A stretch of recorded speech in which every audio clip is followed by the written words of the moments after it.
State Assembly elections. Hemendra Sharma joining me from on the ground. Hemendra, good morning. It's going to be a big day, an important day for the state that you're in.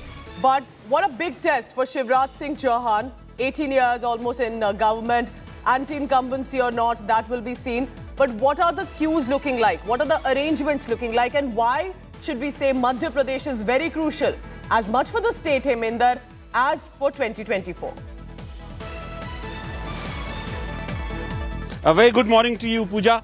I am in Chhindwara right now, the bastion of the Congress party. In fact, the Congress party won the only Lok Sabha seat in 2019 from Chhindwara, that is Nakulnath. In 2018, 7 Vidhan Sabha seats, the Congress swept all of them, won all of them. And because that was probably why, because Kamal Nath was one of the chief ministerial candidates along with Jyotiraditya Scindia around that time. But this time around, the Congress party has declared Kamal Nath as the only face for the post of chief minister. There's a lot of excitement amongst Congress workers. The mayor is of the Congress party. Every office, public office, is being led by the Congress party over. So this is the bastion of the Congress party that I am in. As far as the state of Madhya Pradesh is concerned, the Bharatiya Janata Party has been ruling the state for almost 18 and a half years. In 2018, the Congress party came to power, but in 2020 March, Jyotiraditya Scindia left the Congress party and joined Bharatiya Janata Party, and Shivraj Singh Chouhan once again became the chief minister of the state.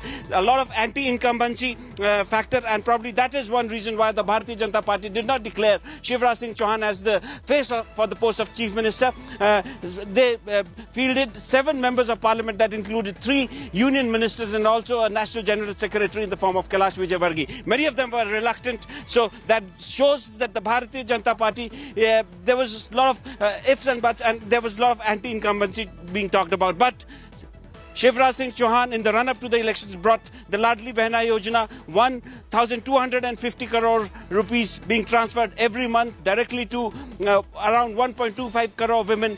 Is that going to be a game changer? That is the question. But the fact that Shivraj Singh Chouhan has not been made the face for the post of chief minister, there is still a question mark around them. And the Congress party, and particularly Kamal Nath, says that there are other issues. There are issues of atrocities against women and children. There are issues like unemployment, price rise that are going to dominate, and the Congress party is going to make a comeback. Whether that happens remains to be seen. The results are going to be out on the 3rd of December, but today a very big day, and both parties are trying to put in their best. In fact, the tone has been set from Bhavarkua police station in Rao and Indore, where a bit of violence has also been reported. So a very crucial... Keep tracking all the latest. It's a very important state. Shivraj Singh Chouhan, Narottam Mishra, V.D. Sharma, Jyotiraditya Scindia. These are 4 important players right now for the Bharatiya Janata Party, and star campaigner, of course, Prime Minister Narendra Modi. I want to bring in also Poulomi Saha, who's joining me on the ground.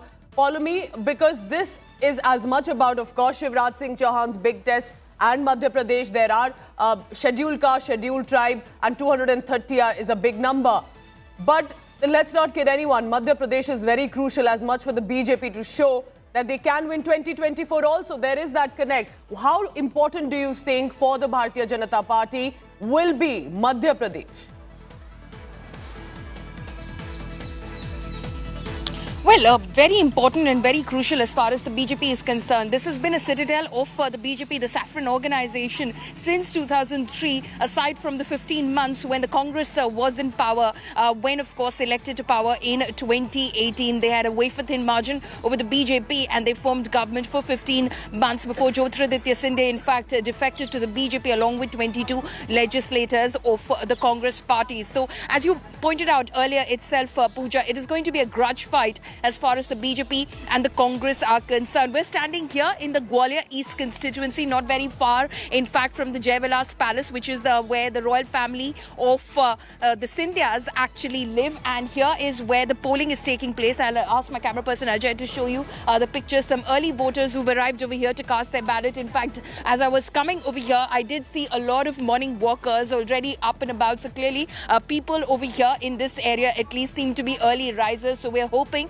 that there will be brisk polling over here and everyone will make their vote count. We're, of course, standing in a very crucial region as far as Madhya Pradesh is concerned, which is the Gwalior-Chambal region. And this is going to be where that grudge fight that we've been speaking about will be played out maximum, because it is here from where maximum of those 22 legislators, close to about 16 of those legislators, had defected from the Congress to the Bharatiya Janata Party. So as far as the BJP is concerned, they of course are trying to consolidate their base that they'd lost in fact to the Congress in the 2018 elections over here. 34 seats in this region of Gwalior Chambal, close to about 26 went to the Congress party. So huge blow as far as the BJP was concerned. They managed to regain some ground in the November 2020 by-polls, but will they able to, of course, keep that ground secure? That remains to be seen. Pooja.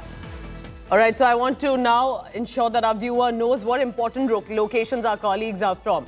Let's bring all our colleagues on the screen right now. Heminder Sharma, remember, is reporting from Chhindwara. That's the bastion of Kamal Nath.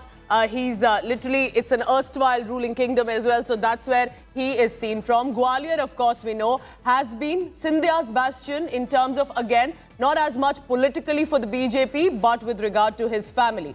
Let's go across to Chhattisgarh, because Chhattisgarh is where Aishwarya Paliwal is reporting from Narsinghpur. And also joining me, Summi Rajapan, who's been, of course, tracking the whole state now for months. So, therefore, let me now go across to Chhattisgarh. Now, I request our colleagues from Madhya Pradesh to please stay on.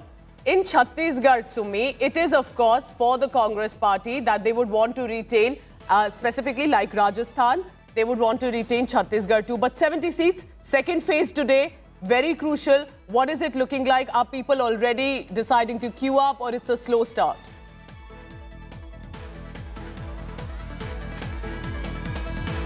Yes, absolutely. The scenes here have been deserted because in this particular station, the voting will begin at 8 p.m. Barring a few polling stations at Bhindra Navagarh in Rajam district, all the 69 other constituencies or assembly seats will rather go into polls from 8 a.m. to 5 p.m. And this is the polling station of the Chief Minister Bhupesh Baghel. In fact, this is in his village at Kurudi, and this is where he's going to cast his vote. He's going to come at 11 is what we are picking up. Post 11, he's going to come with his entire family to cast his vote, and security personnel have been placed here in huge numbers.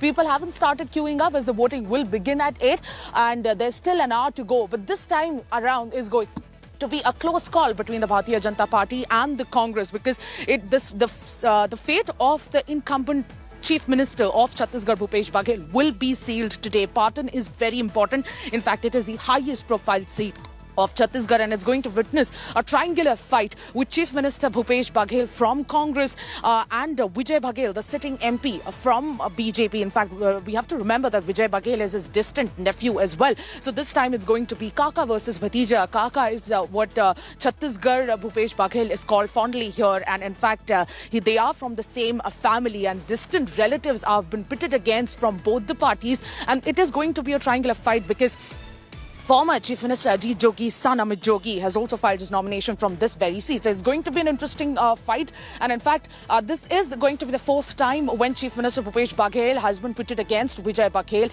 And it's going to be interesting in terms of the voting percentage as well. The larger the voting percentage, the better it is for the Chhattisgarh Chief Minister. And we will see the voter trends, the voter turnout trends coming out at 9:30. And it will decide a lot of factors for the Chhattisgarh Chief Minister as well.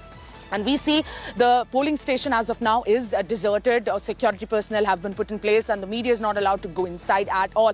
But it is where the Chief Minister Bhupesh Baghel will be casting his vote. It is going to be a close call. People are going to vote on the basis of various issues, including corruption. And we had seen how both the parties had launched their guns at each other during the last day of campaigning. In fact, Prime Minister Narendra Modi himself has visited the state more than 7 times. Union Home Minister Amit Shah had been here for more than 10 times, and that shows how strictly, seriously BJP has been taking the state of Chhattisgarh. It is going to be a very, very interesting day for Chhattisgarh, certainly. I do have a quick question here. For the second phase previously in 2018, didn't the BJP have an edge compared to the Congress party? And that's why they'll be banking a lot on the tribal vote, on Modi factor. A quick answer there. Summi.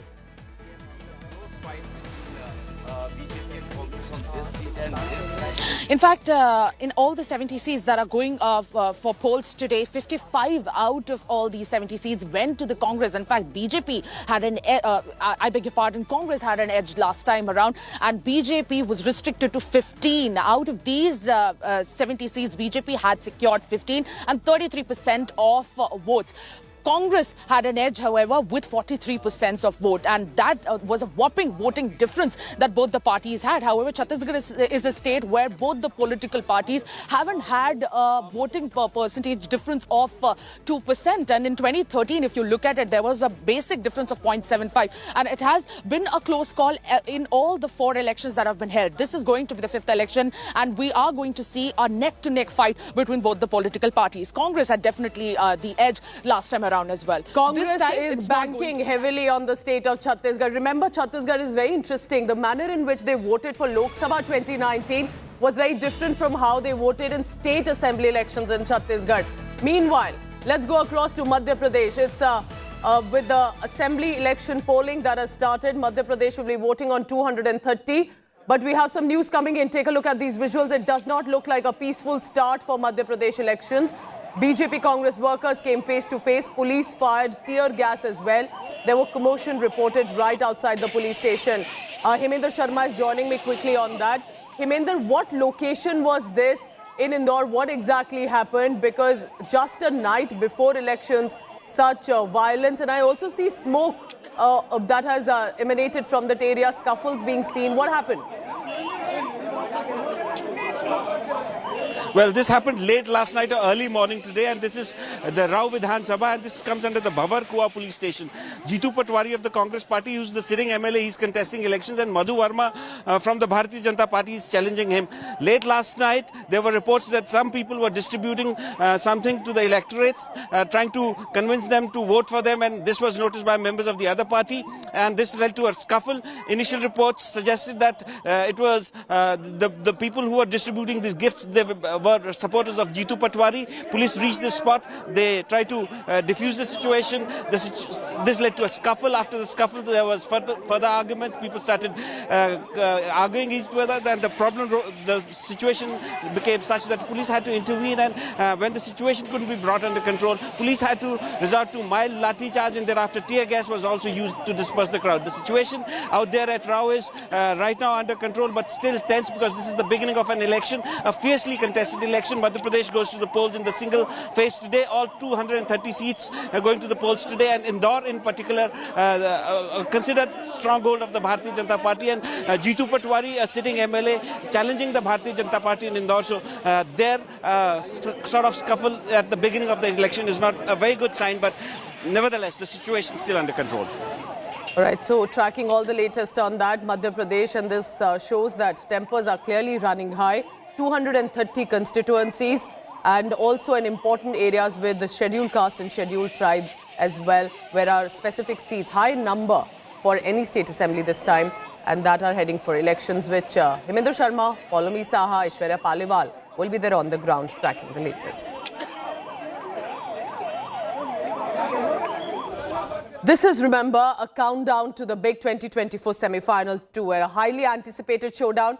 Madhya Pradesh poised for a single-phase assembly election, setting the stage for a fierce contest between ruling BJP and Congress. 5.6 crore voters, 230 constituencies, and they will seal the fate of 2,533 candidates from different parties in the race. Remember, litmus test for BJP's endurance, 18 years in government, and Congress's ability to regain control of the government after the 2020 debacle. Now, BJP and Congress both have dominated the electoral narrative here. So today's elections in Madhya Pradesh will be a classic clash of two big titan leaders, as they are called. There is, of course, the Bharatiya Janata Party, Shivraj Singh Chouhan. There is also Congress Party, led by Kamal Nath, who's a former Chief Minister of Madhya Pradesh. Both of them will be vying for very crucial phase of their political experience too for Madhya Pradesh. झूठी party है, दगाबाज party है, रोज झूठा ही बोलते रहते हैं भाई बहन। कांग्रेस ने इनको झूठा ही बोलना सिखाया है, और मुझे तो इतनी गाली देते हैं। कांग्रेस कई तरह के झूठ बोलेगी, अभी कई तरह के कह रहे हैं हम भी दे देंगे। तुमने आज तक कुछ दिया जो अब दोगे? अरे जब ये कांग्रेस की सरकार आई तो मेरी सब योजना बंद कर दी। और मेरी बहनों, अगर कांग्रेस आ गई तो ना तो लाडली बचेगी ना बहना बचेगी, ये योजना भी बंद कर देगी। कांग्रेस कई झूठी अफवाह फैलाएगी, झूठी पार्टी है। कोई कहती आदिवासियों की जमीन छीन लेगी। अरे कोई जमीन छीन सकता है? शिवराज सिंह चौहान के जिंदा रहते हुए तुम्हारी जमीन की तरफ उंगली उठा के भी कोई नहीं देख सकता। बल्कि जितने लोग बचे हैं जिनको पट्टा नहीं मिले हैं, उनको भी पट्टा देके मालिक बनाऊंगा, चिंता मत करना। मैं सबसे पहले गरीबों के लिए हूं। कांग्रेस जहां भी सत्ता में है, वहां उसका एक ही एजेंडा है, लूट लूट लूट, भ्रष्टाचार भ्रष्टाचार भ्रष्टाचार, जनता पर अत्याचार अत्याचार अत्याचार। एक महाज्ञानी कांग्रेस के कह रहे थे कि आप सबके पास made in China mobile phone होता है। अरे मूर्खों के सरदार, किस दुनिया में रहते हैं ये लोग? कांग्रेस के नेताओं को अपने देश की उपलब्धियां न देखने की मानसिक बीमारी हो गई है। कांग्रेस ने मान लिया है कि मोदी की गारंटी के सामने कांग्रेस के झूठे वायदे एक पल भी टिक नहीं सकते हैं। कांग्रेस ने हार मानकर खुद को भाग्य भरोसे छोड़ दिया है।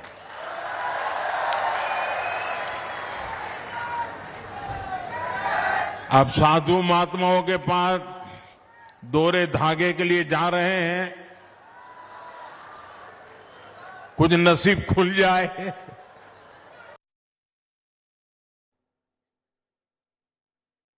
All right, so that's the visual coming in, and even the senior most leaders of any state, and that's Kailash Vijayvergiya of the Bharatiya Janata Party, offering prayers to the God, because remember, it is in many ways as much the hard work, the strategies, the permutations, combinations, but it is God's blessings for many that they do not want to skip on. So offering prayers this morning ahead of elections. And remember, a lot of senior leaders from who were whether union ministers or who were literally as Lok Sabha member of parliament were put in responsibility for state assembly elections by the Bharatiya Janata Party this time.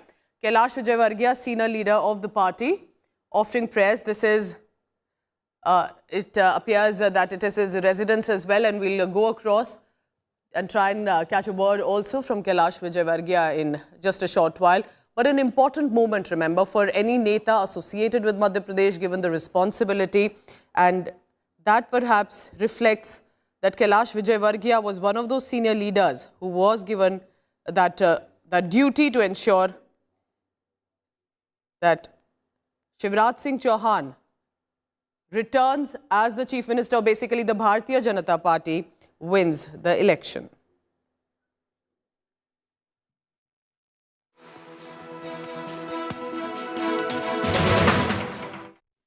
So let me take you a little bit into history about the background as well. 2018 Madhya Pradesh, how did they vote? And remember, a lot has happened in the past 4 to 5 years in the state of Madhya Pradesh.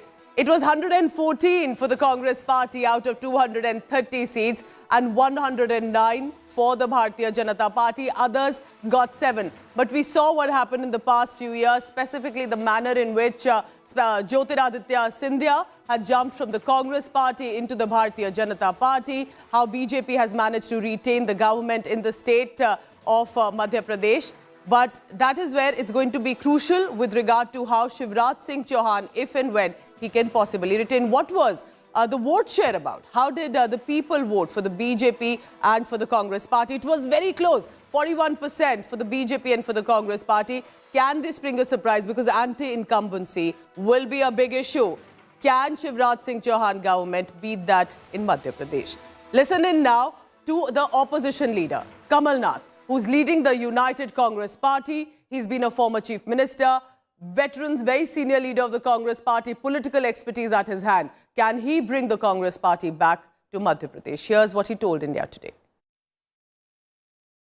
My first question to you is that you have fought and won many elections, but this is the second state election with you at the helm. What's the difference between 2018 and 2023?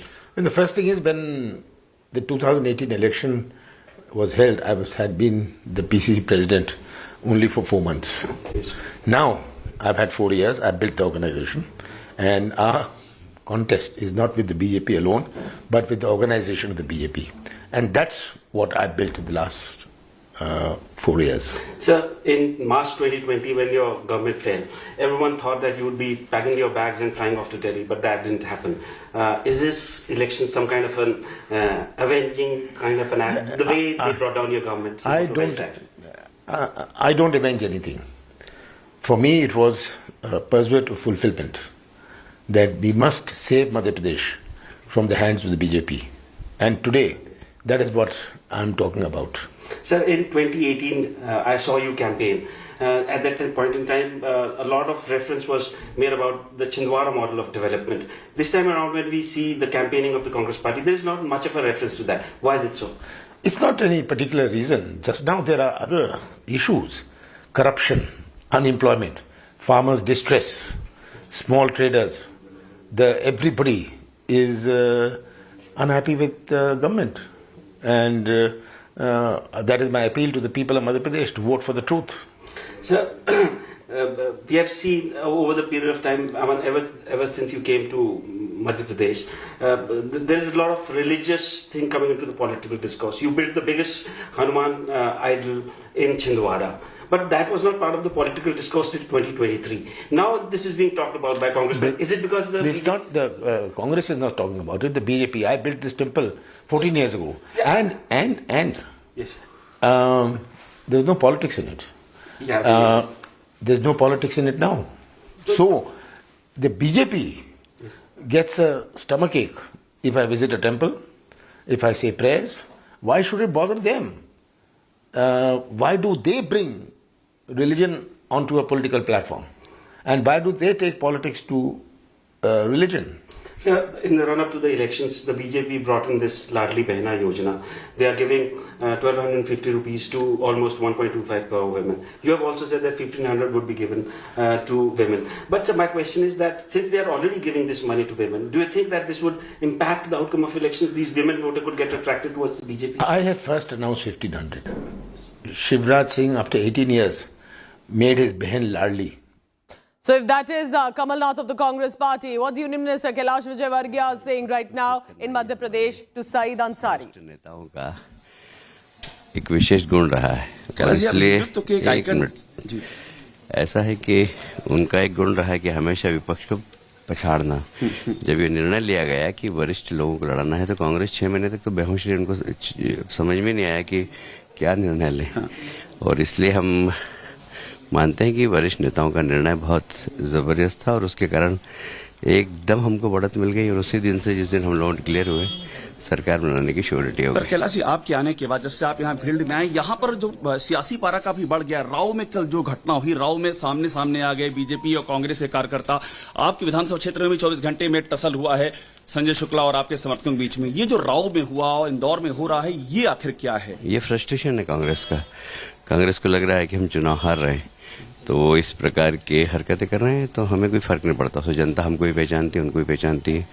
वो लोग गुंडागिर्दी करने की कोशिश कर रहे हैं पर जनता ही उनको जवाब दे रही, हम लोग नहीं जा रहे। ये फ्री की रेवड़ी की बात हो रही, कि फ्री की रेवड़ी बांटने की बात हो रही थी, मतदाताओं को रुझाने की बात हो रही थी, इसलिए ऐसा हुआ कैलाश जी, जो आरोप लग रहे हैं। ये सब बेकार की बातें हैं। हमने विकास किया है और विकास के नाम पर ही हमको वोट मिल रहे हैं। 18 वाली स्थिति ना हो कैलाश जी, आपको लगता है कि वो स्थिति नहीं होगी इस बार, और उसका कारण क्या है? या लाडली बहना कितना बड़ा एक ट्रम्प कार्ड रहा? देखिए, हम और कॉन्फिडेंस में थे 18 में और कांग्रेस ने बहुत लुभावने वादे कर दिए थे। 999 वादे किए थे उन्होंने, एक भी वादा पूरा नहीं किया। तो कांग्रेस बेनकाब हो गई, कांग्रेस के नेता बेनकाब हो गए। आपने देखा होगा कांग्रेस की सभाओं में भीड़ ही नहीं आ रही थी। राहुल जी और प्रियंका जी की सभा में बड़ी मुश्किल से किराए की भीड़ जुटा कर उन्होंने भीड़ करी, पर स्थानीय नेताओं के कार्यक्रम में भीड़ नहीं आ रही थी। मैंने लगभग 103 विधानसभाओं में भ्रमण किया और बड़ी बड़ी सभा है, मेरा सोशल मीडिया आप देख सकते हैं। अपने आप लोग आ रहे हैं, भारतीय जनता पार्टी को सुन रहे हैं, भारतीय जनता पार्टी को प्यार कर रहे हैं और विश्वास दिला रहे हैं कि इस बार फिर से भारतीय जनता पार्टी की सरकार बनेगी। जी, मोदी फैक्टर कितना इंपॉर्टेंट है? आप बार बार कह रहे हैं कि नरेंद्र मोदी वो चेहरा है, उनकी अगुवाई में आप लड़ रहे हैं, तो ये बार बार मोदी फैक्टर को आगे आप रख रहे हैं, ये आपकी रणनीति है या आप चाहते हैं कि शिवराज सिंह चौहान की जगह मोदी फैक्टर ही वो लीड करे मध्य प्रदेश में? देखिए, हमारे यहाँ एक रणनीति बनती है प्रदेश में और देश में। इस बार देश ने ये निर्णय लिया कि सभी राज्यों में मोदी जी के नेतृत्व में चुनाव लड़ा जाए, और इसलिए मोदी फैक्टर तो है ही इस देश के अंदर। हम बचपन से नारे लगाते आ रहे हैं, बीजेपी की क्या तैयारी, बच्चा बच्चा अटल बिहारी। तो हमारी तो जो नेता रहता है वो निश्चित रूप से हमारे लिए मार्गदर्शक होता है और उसके नेतृत्व में हम चुनाव लड़ते हैं। All right, so if that is BJP in the government in Madhya Pradesh, they'll want to return. In Chhattisgarh, it is the second phase of the polling, 70 seats, very crucial, specifically with regard to the tribal vote. And that is what the parties will be wanting to cash in on today. We'll be returning after a very short break to the state of Chhattisgarh, where the Congress is in government. Will they retain the power, or will the BJP spring a surprise? That and more after a very short break. Stay tuned. Two very important states heading for elections today.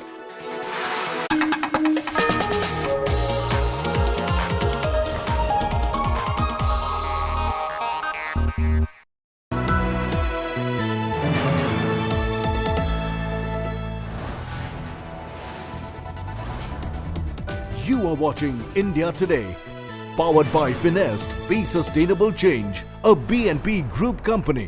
Picture नहीं चलती तो बिल्कुल बुरा लगता है, क्योंकि बहुत मेहनत जाती है, बहुत लोगों की मेहनत और टाइम और एनर्जी जाता है। उसके बाद ये होता है कि ठीक है, अगर नहीं वर्क की, नहीं क्लिक की, तो there is a learning in that, you learn and you move forward and you concentrate on the next film. मिलिए विकी कौशल से। साहित्य आज तक दिल्ली में लाइव। फ्री एंट्री के लिए रजिस्टर करें www.aajtak.in/sahitya पर या मिस्ड कॉल दीजिए 9310330033। Get ready for an immersive journey into the heart of news, politics and insights that matter. Join India Today now on WhatsApp with the #1 election team as we gear up for the upcoming assembly elections. Scan the QR code. Join India Today now on WhatsApp. Follow these steps. Open WhatsApp on your phone.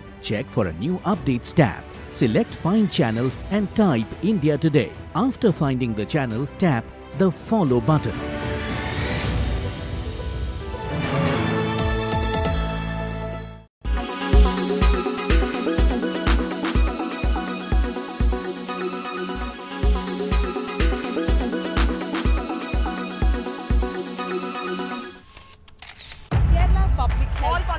Traveling from different parts. Armed with facts, Looking at political back. she takes the news by its horns. Do you think the future of these students are not hampered?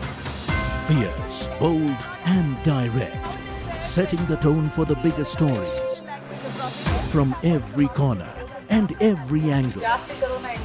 Expect nothing but the unfiltered truth. News first, niceties later. Watch me, Nabila Jamal, on India Today. Make your media plan smarter with India Today Live TV on your connected devices. Amplify your brand with 100 million smart internet viewers. To advertise, mail us at sales@aajtak.com. Make your media plan smarter with India Today Live TV on your connected devices. Amplify your brand with 100 million smart internet viewers. To advertise, mail us at sales@aajtak.com.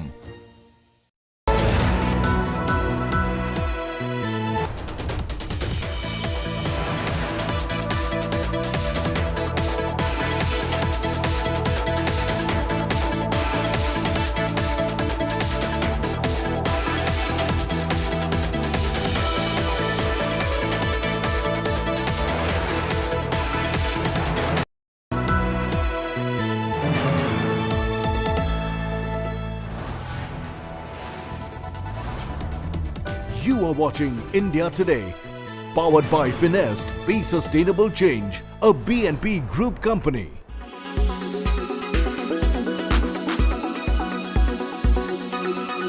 From DC to Delhi, from LA to Bombay, this sort of misuse of technology doesn't go unnoticed. And a lot of the people that the Tech Today team spoke to seem irate with how the series of unfortunate events have played out. Have a look. The recent video of Rashmika Mandanna and Katrina Kaif made using deepfake technology has rocked the entire entertainment industry in India. Sadly, this is not the extent of the misuse of this technology. It can be used to make fake videos of anyone at all and blur the lines between what's real and what's not.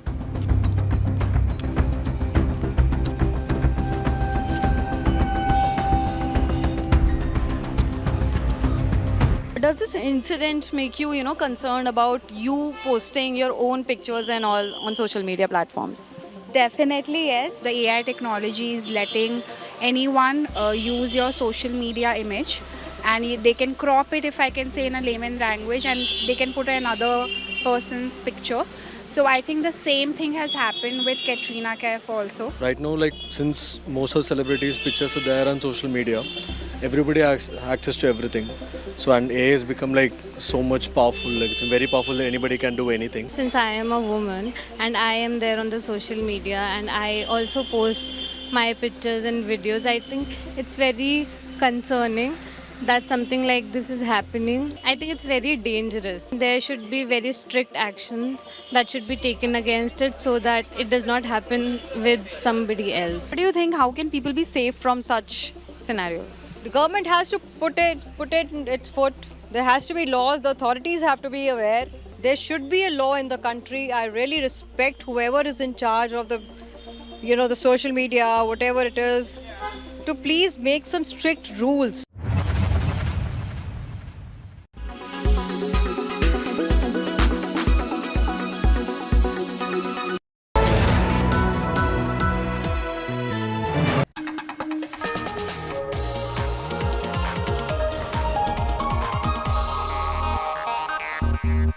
Co-presented by आपका Joy Bharat का Joy Joy e-bike Co-powered by Parul University Vadodara Gujarat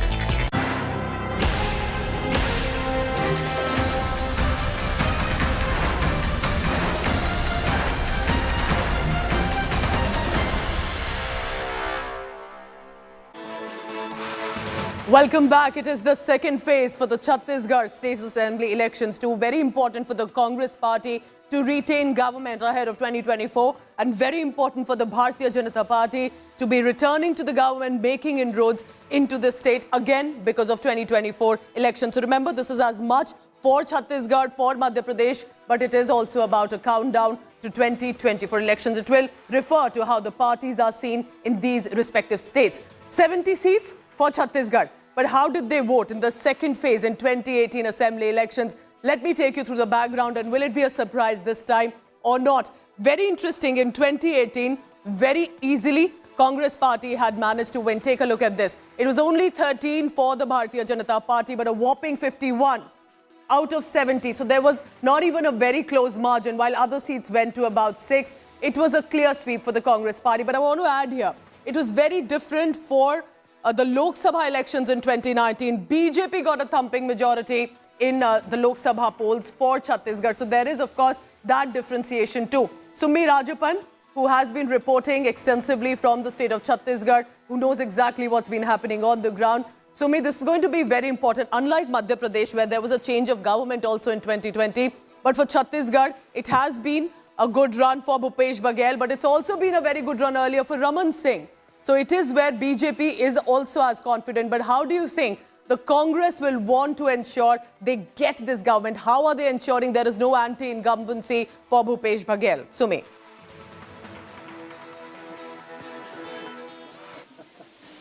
It is certainly safe to say that there is a certain degree of anti-incumbency against the Congress as well, and it is going to be challenging for the Congress party. And will the BJP be able to wrest power this time around? Interesting to be seen. And in fact, for 3 long terms, BJP has been ruling Chhattisgarh. And in fact, back in 2018, there was an anti-incumbency, a very strong anti-incumbency in place against the BJP. And also the farmer schemes that the BJP had promised didn't work for the party at all. And which is why the BJP restricted to meager 15 seats out of 90. But this time around, the situation seems a little different. In fact, Congress has also leave no stone unturned. In fact, on the day of Diwali, they decided to make the last announcement, the last nail in the coffin, as the Griya Lakshmi Yojana Yojana, they announced that all the married women will be getting 15,000 per year. And that is a major announcement that's coming, last-minute announcement from the Congress, despite announcing the manifesto a week ago. In fact, BJP had announced 12,000, a similar policy, a similar scheme, of the Mahatari Yojana. They named it after the Mahatari Mata of the Chhattisgarh, and in fact, they had promised to give 12,000 to all the married women if they come to power. And a similar concept was introduced by the Congress, and that shows how Congress has been trying its level best to level up. Sumi, can you also quickly show us around what do the polling station, the area in Durg look around you? Because it is as much often a festive season, and I'll go to Sumi for that as well. But before that, I just want to give a background of what did the vote share look like so we get an understanding of the situation. Look at this illustration, the graphics that we have prepared for you. 33% while was for the BJP with regard to vote share. It was 42% for the Congress party. So it has been a smooth run for the Congress party in Chhattisgarh, and they have managed to retain the government. But it will clearly not be as easy, remember, when it comes to, at least this time, so close to 2024, to battle. And that will be their real test, a test for Bhupesh Baghel, with recently the Mahadev application controversy that's also erupted. But they, as our reporters have been also stating, despite anti-incumbency, they'll bang on the schemes, on the welfare issues that have been mentioned as well. So I want to quickly go back to Sumi Rajapan for a quick question there. Sumi, it is a tribal belt. BJP wants to ensure they get the tribal vote this time that they could not really manage earlier in 2018, or whether for Madhya Pradesh or for Chhattisgarh. And this time, that will be an important factor. Tell us about that while you show us around the polling station in Durg in Chhattisgarh.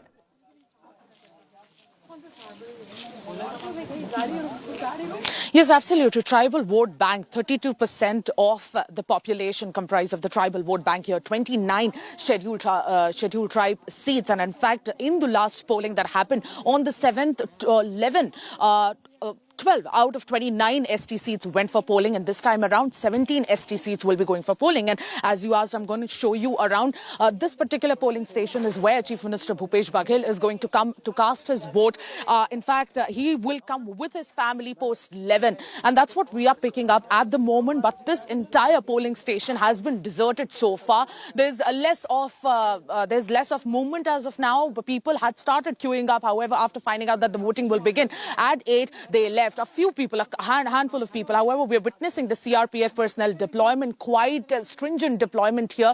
And remember, 9 polling booths of Bhindra Navagarh in Rajam district has already, these are the areas where the voting has already begun from 7 to 3. And in fact, the other 69 assembly constituencies will be voting between 8 to 5. And these 9 well, that will be the hope, Sumi. That will be the hope that this will pick up. And in Chhattisgarh, usually people do come early. They did come. They realized 8 a.m. was the polling time. They've gone back, finished other work, and they'll return. So, of course, while we continue to bring you statistics, background of what this interesting election is going to be for Chhattisgarh, which is second phase this time on 70 seats. And I'm talking about important scheduled caste, scheduled tribes. Scheduled caste tribes, scheduled caste constituencies are about 9, while 17 seats for the scheduled tribes. It's a tribal belt. It's going to be very crucial for both parties. Also joining me from Ambikapur is Rahul Gautam in Chhattisgarh today. Rahul, any people around you right now, or they are taking it slow, but it will perhaps likely pick up in the next few hours. But what an important state for the Congress party. The few states that they are governing right now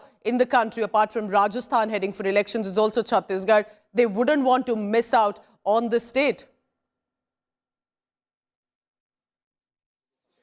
Absolutely, Pooja. Chhattisgarh is one of the crucial states as far as Congress party is concerned. And right now I'm reporting from Ambikapur. This is one of the modern polling stations that have been made by Election Commission. And we've been informed that around 11 a.m. Chhattisgarh Chief Minister Mr. T.S. Singh Deo will be coming in here along with his family to cast his vote. Around 10 a.m. he'll be going to Mahamaya Mandir, which is the family goddess temple. And obviously, certainly he would be needing Hanuman temple, and thereafter he's going to go to the polling station, which is just about... Chhattisgarh. Rahul, I'll come to you in just a short while. From Chhattisgarh going to Madhya Pradesh. You're looking at Kamal Nath, who's leading the Congress party this time very strong. Comes to cast his vote over here at Chhindwara. The first thing to do is that he goes to this temple and then offer his prayers, and after offering his prayers, he then goes to the polling station and casts his vote. And this is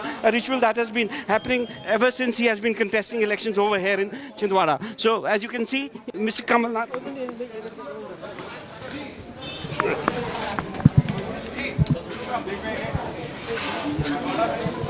So that is there you Kamal see, Nath, former Mr. Chief Kamal Nath Minister, is here. Congress Party. He's, and just like we saw Kailash Vijayvargiya offering first prayers and then speaking to Saeed Ansari, now this is Kamal Nath as well, as much dependent on God for the blessings, as much, of course, is optics too. So that is an earlier visual of Kailash Vijayvargiya lighting a diya in front of God and ensuring that they managed to get and find victory in this Madhya Pradesh elections. But there was also Kamal Nath, who has just reached a temple just about a few seconds ago, and we'll be dipping to those visuals. Remember that temple visits, blessings of God, Hindu religion, all of this, and Hindutva has played an important part in the state assembly election political discourse as well. Congress said BJP has done too much of it unnecessarily. We focus on welfare issues. That's Kamal Nath speaking. Let's try and dip in. Situation over there in Bhopal from the control room. Ji.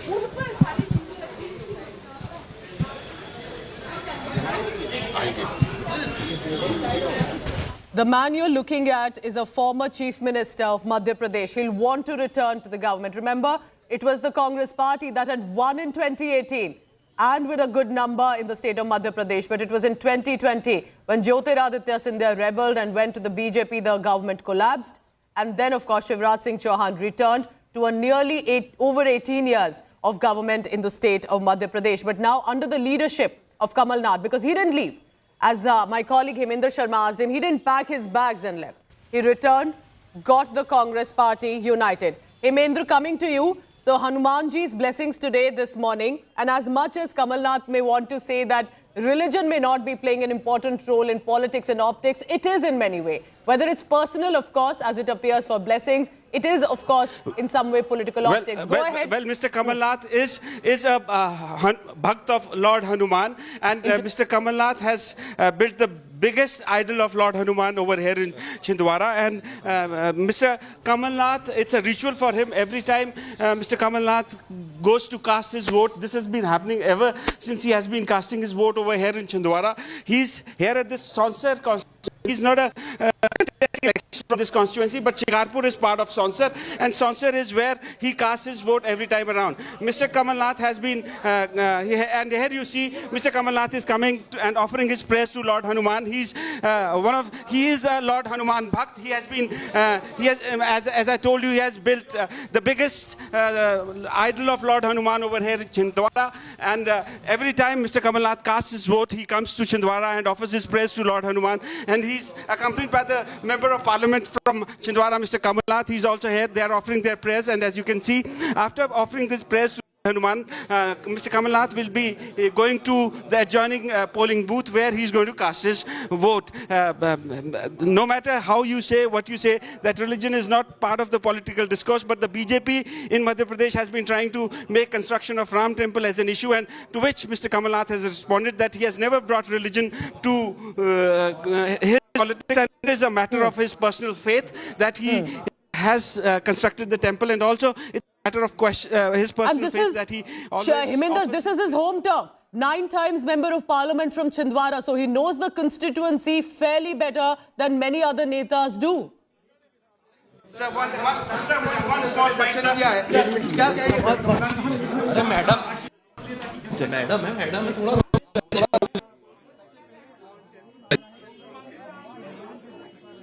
All right, so, and Hemendra, I understand he's not speaking right now. We did run the exclusive interview that you got from Kamal Nath as well. And you asked him pertinent questions, specifically when in 2020 the government had collapsed, he didn't pack his bags. And he's in Chhindwara, that's his home turf. 9 times Member of Parliament. He has expertise in that area. What do you think Kamal Nath will be banking on this time to ensure 2018 victory is returned to Madhya Pradesh? Well, Mr. Kamal Nath, he won the elections for the Congress party in 2018. and he was the Chief Minister of the state in 2018. But in 2020, Mr. Jyotiraditya Scindia left the Congress party, defected to the Bharatiya Janata Party, and Mr. Kamal Nath's government was brought down. Thereafter, it was people were saying, and it was believed that Mr. Kamal Nath would be leaving the state and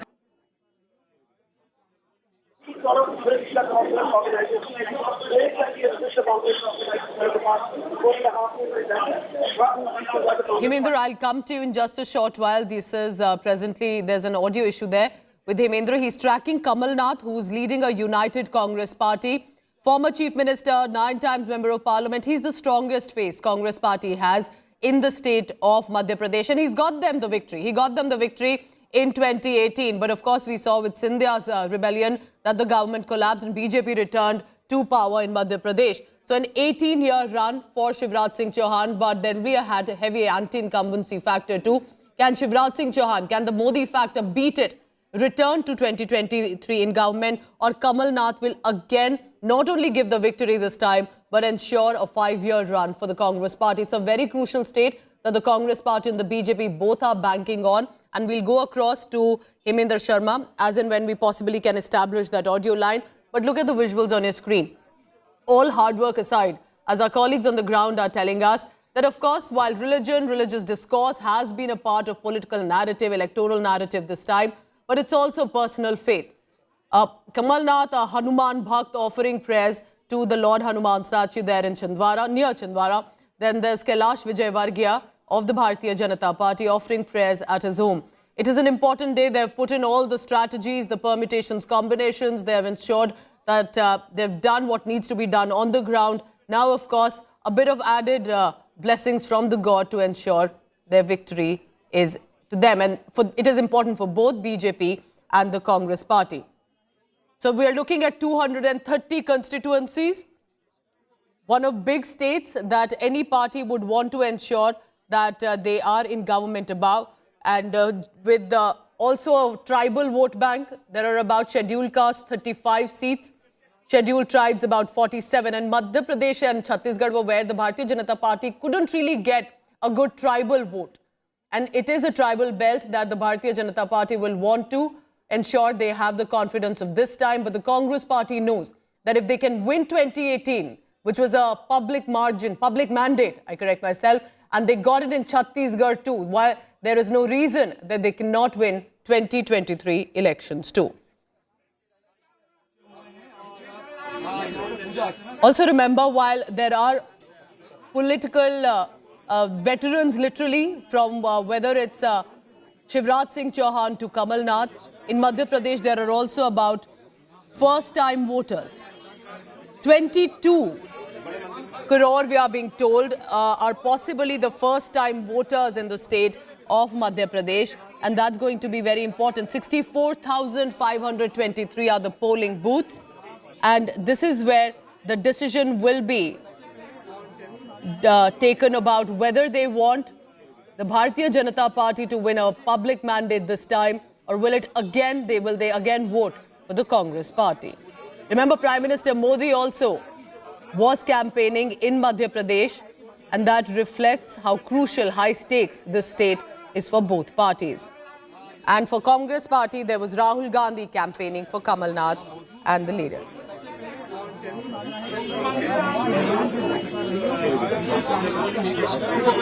So for Madhya Pradesh, 230 constituencies. For Chhattisgarh, second phase, 70 constituencies, two very important states, as much for the Assembly as for 2024. I'm heading into a very short break. This, of course, is our big story this morning. But I have ensured that you're always updated with news, and that's why you can scan the QR code on your screen.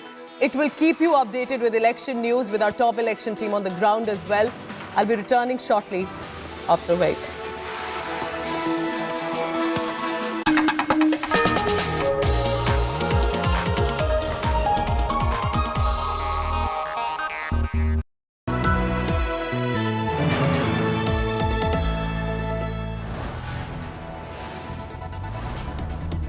You are watching India Today, powered by Finest, Be Sustainable Change, a BNP Group company.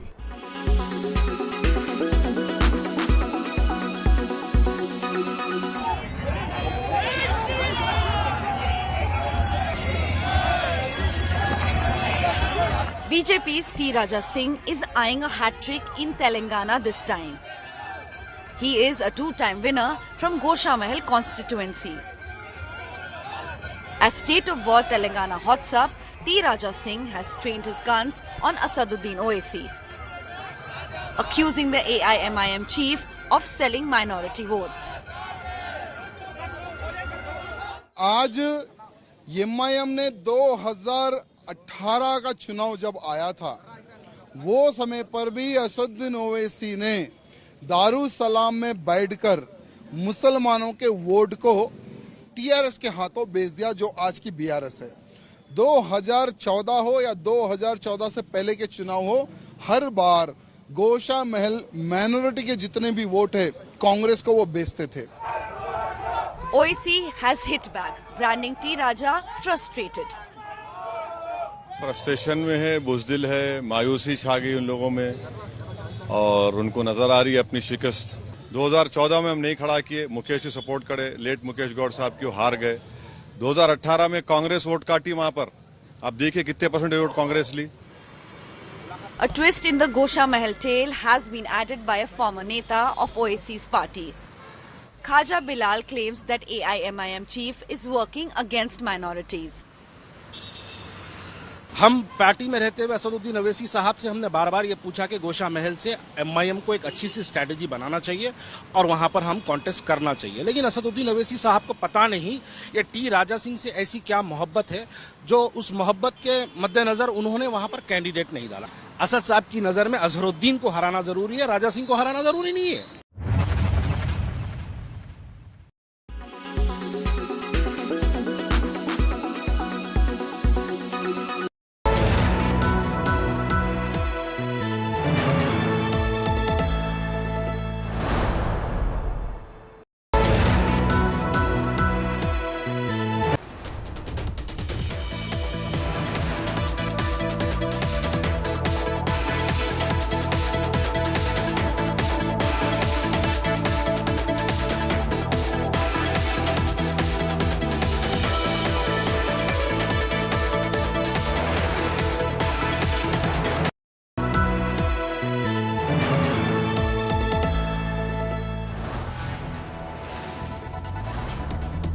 You are watching India Today, powered by Finest, Be Sustainable Change, a BNP Group company.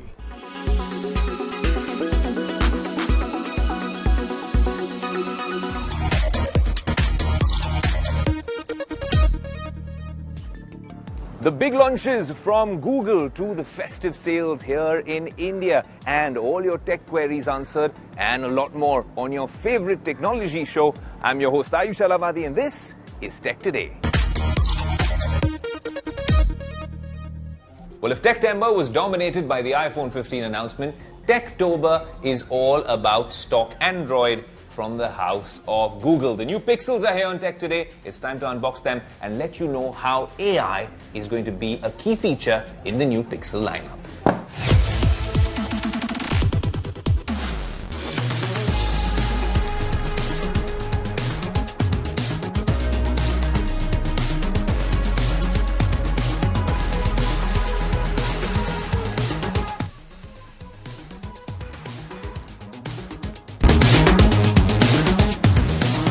There you go, the flagship phone which is all set to give some tough competition to the iPhone 15 Pro Max and the Samsung S23 Ultra, the Pixel 8 Pro.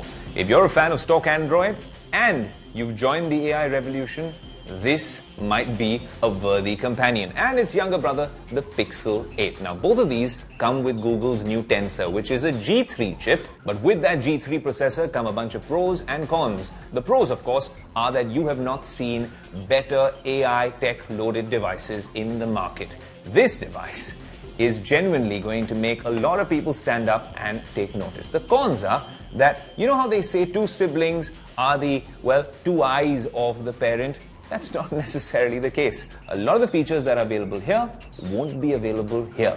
They're calling it some sort of a paywall, although both devices will come with an unprecedented 7 years of software updates. Let's start off with the big boy, which happens to be the Google Pixel 8 Pro.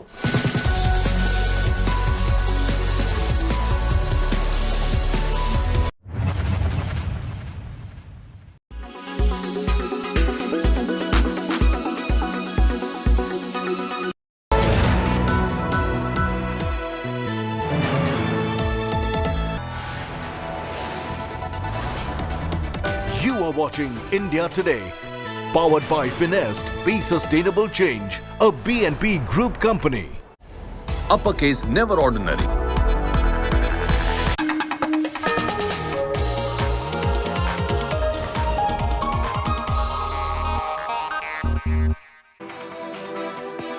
Good morning and welcome. It's the big election morning. It's the second phase for Chhattisgarh on 70 seats and it's the single phase state for Madhya Pradesh with 230 constituencies.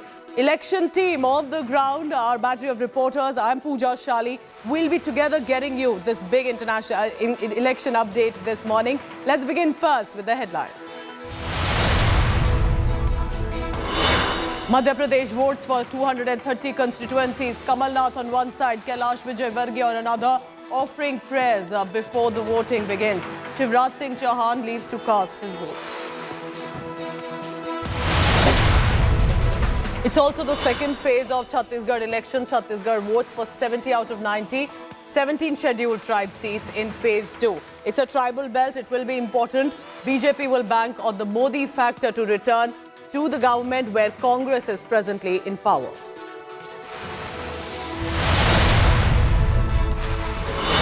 Meanwhile, in other stories, 40 workers trapped for nearly 150 hours. New drilling machines get going. Rescue teams execute Plan B. Rescuers are now 60 to 70 meters away. But the temperature is dipping. Race against time to save them.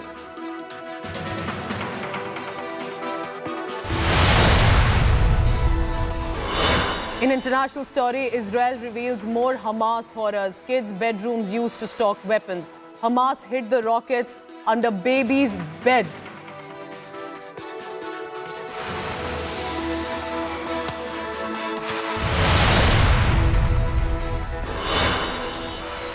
And Australia has set up a date with India this Sunday at the Narendra Modi Stadium for the ultimate prize in ODI cricket.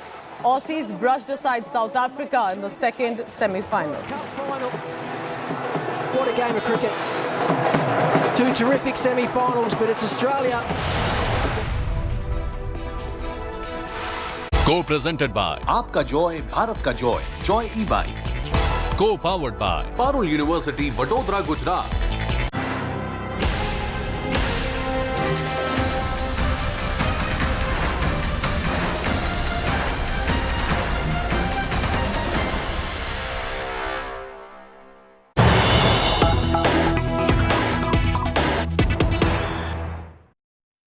As the polling begins in the state of Madhya Pradesh for 230 constituencies, Madhya Pradesh's big leaders offering prayers before they head out to cast their vote and, of course, attract voters to the polling booths. Kamal Nath, who's leading a United Congress camp this time for the state of Madhya Pradesh, and they had won in 2018 too. They'll want to return and reframe that victory. He's offering prayers, offering puja. This was at the Hanuman temple near Chhindwara. Kailash Vijayvargiya also offering prayers at his home, while Chief Minister Singh Chouhan has also left to cast the vote. All of them ensuring that they offer prayers, take God's blessings before they head out to cast vote in a very important assembly elections. Let's bring in our reporters on the ground as well. Hemendra Sharma in Chhindwara, which is the Congress bastion. It's the home turf of Kamal Nath, who's been a 9 times member of parliament. Also, Amit Bhardwaj joining me from Datia in Madhya Pradesh. Both are reporters on the ground. First to you, Hemendra, because while this is going to be very important for Kamal Nath, they got the victory in 2018, but they couldn't sustain it after Singh Deo's rebellion.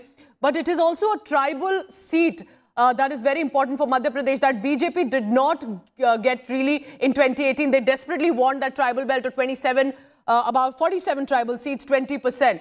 How do you think this time the Congress party will ensure that they repeat the 2018? What are the issues on the ground, Hemendra, that the Congress party will be banking on?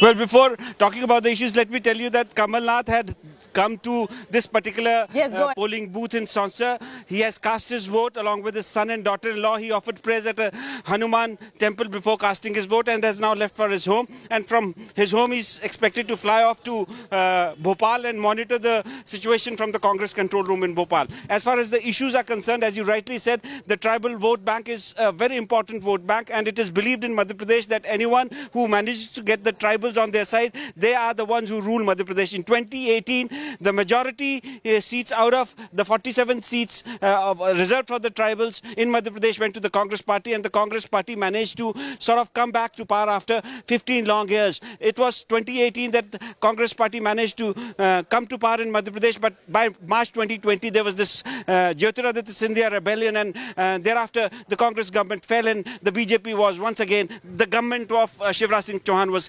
constructed in Bhopal. So the Bharatiya Janata Party, not just in Bhopal but across the country, is trying to woo the tribal vote. They claim that President Murmu became president during BJP's time, and they have been offering various shops to the tribals. In Bhopal, they have changed the name of the Habibganj railway station to Rani Kamlapati railway station, and many other things have been offered to the tribals. The Congress, on the other hand, has been claiming that the tribals, they have been the Bharatiya Janata Party calls them Vanvasis rather than Adivasis. Rahul Gandhi is pitching that they are the ones who have got the first right on resources across the country. They are the first inhabitants of the country. And one major issue that is going to haunt the Bharatiya Janata Party as far as the tribal vote bank in Madhya Pradesh is concerned is the urination incident of Sindhi, in which a tribal man called Dashmat Kaul, a small-time BJP leader, a representative of the local BJP MLA, he was caught on camera urinating on his face. The tribals got infuriated by that, and Shivraj Singh Chouhan realized the gravity of the situation, and it is because of that that he airlifted Dashmat Kaul from Sindhi and brought him to Bhopal and washed his feet. So the tribal vote bank is very important. Which side they will go to remains to be seen. But I want to tell you a small anecdote. In 2003, when Digvijay Singh was fighting his fight for survival, he was not willing to give up, saying elections are won by management. He was managing all over across the state and saying that he's going to come back to power once again. And it was only the first election result that came from Jhabua and the Congress party lost it that Digvijay Singh immediately conceded defeat. So which side the tribals go remains to be seen, but whichever side very important, very interesting perspective. And a reminder, remember, because the tribal belt and tribal vote is so important, Madhya Pradesh. Remember the urination incident that had happened, how Shivraj Singh Chouhan, the Chief Minister, had ensured that all the respect is given to that individual. And that was, of course, setting a fine example as a Chief Minister, but that also clearly had political connotations as well. It's a very important state for Madhya Pradesh. BJP big guns, Congress's big guns are contesting from the central India state. And therefore, let me take you through to the key candidates. I request our colleagues to continue to be with us. On top, of course, Shivraj Singh Chouhan, over 18 years of having been a chief minister, there is anti-incumbency factor. Can he beat that? If he does, it will be setting a record of sorts in Madhya Pradesh. Also, let's take a look at Kamal Nath, former chief minister.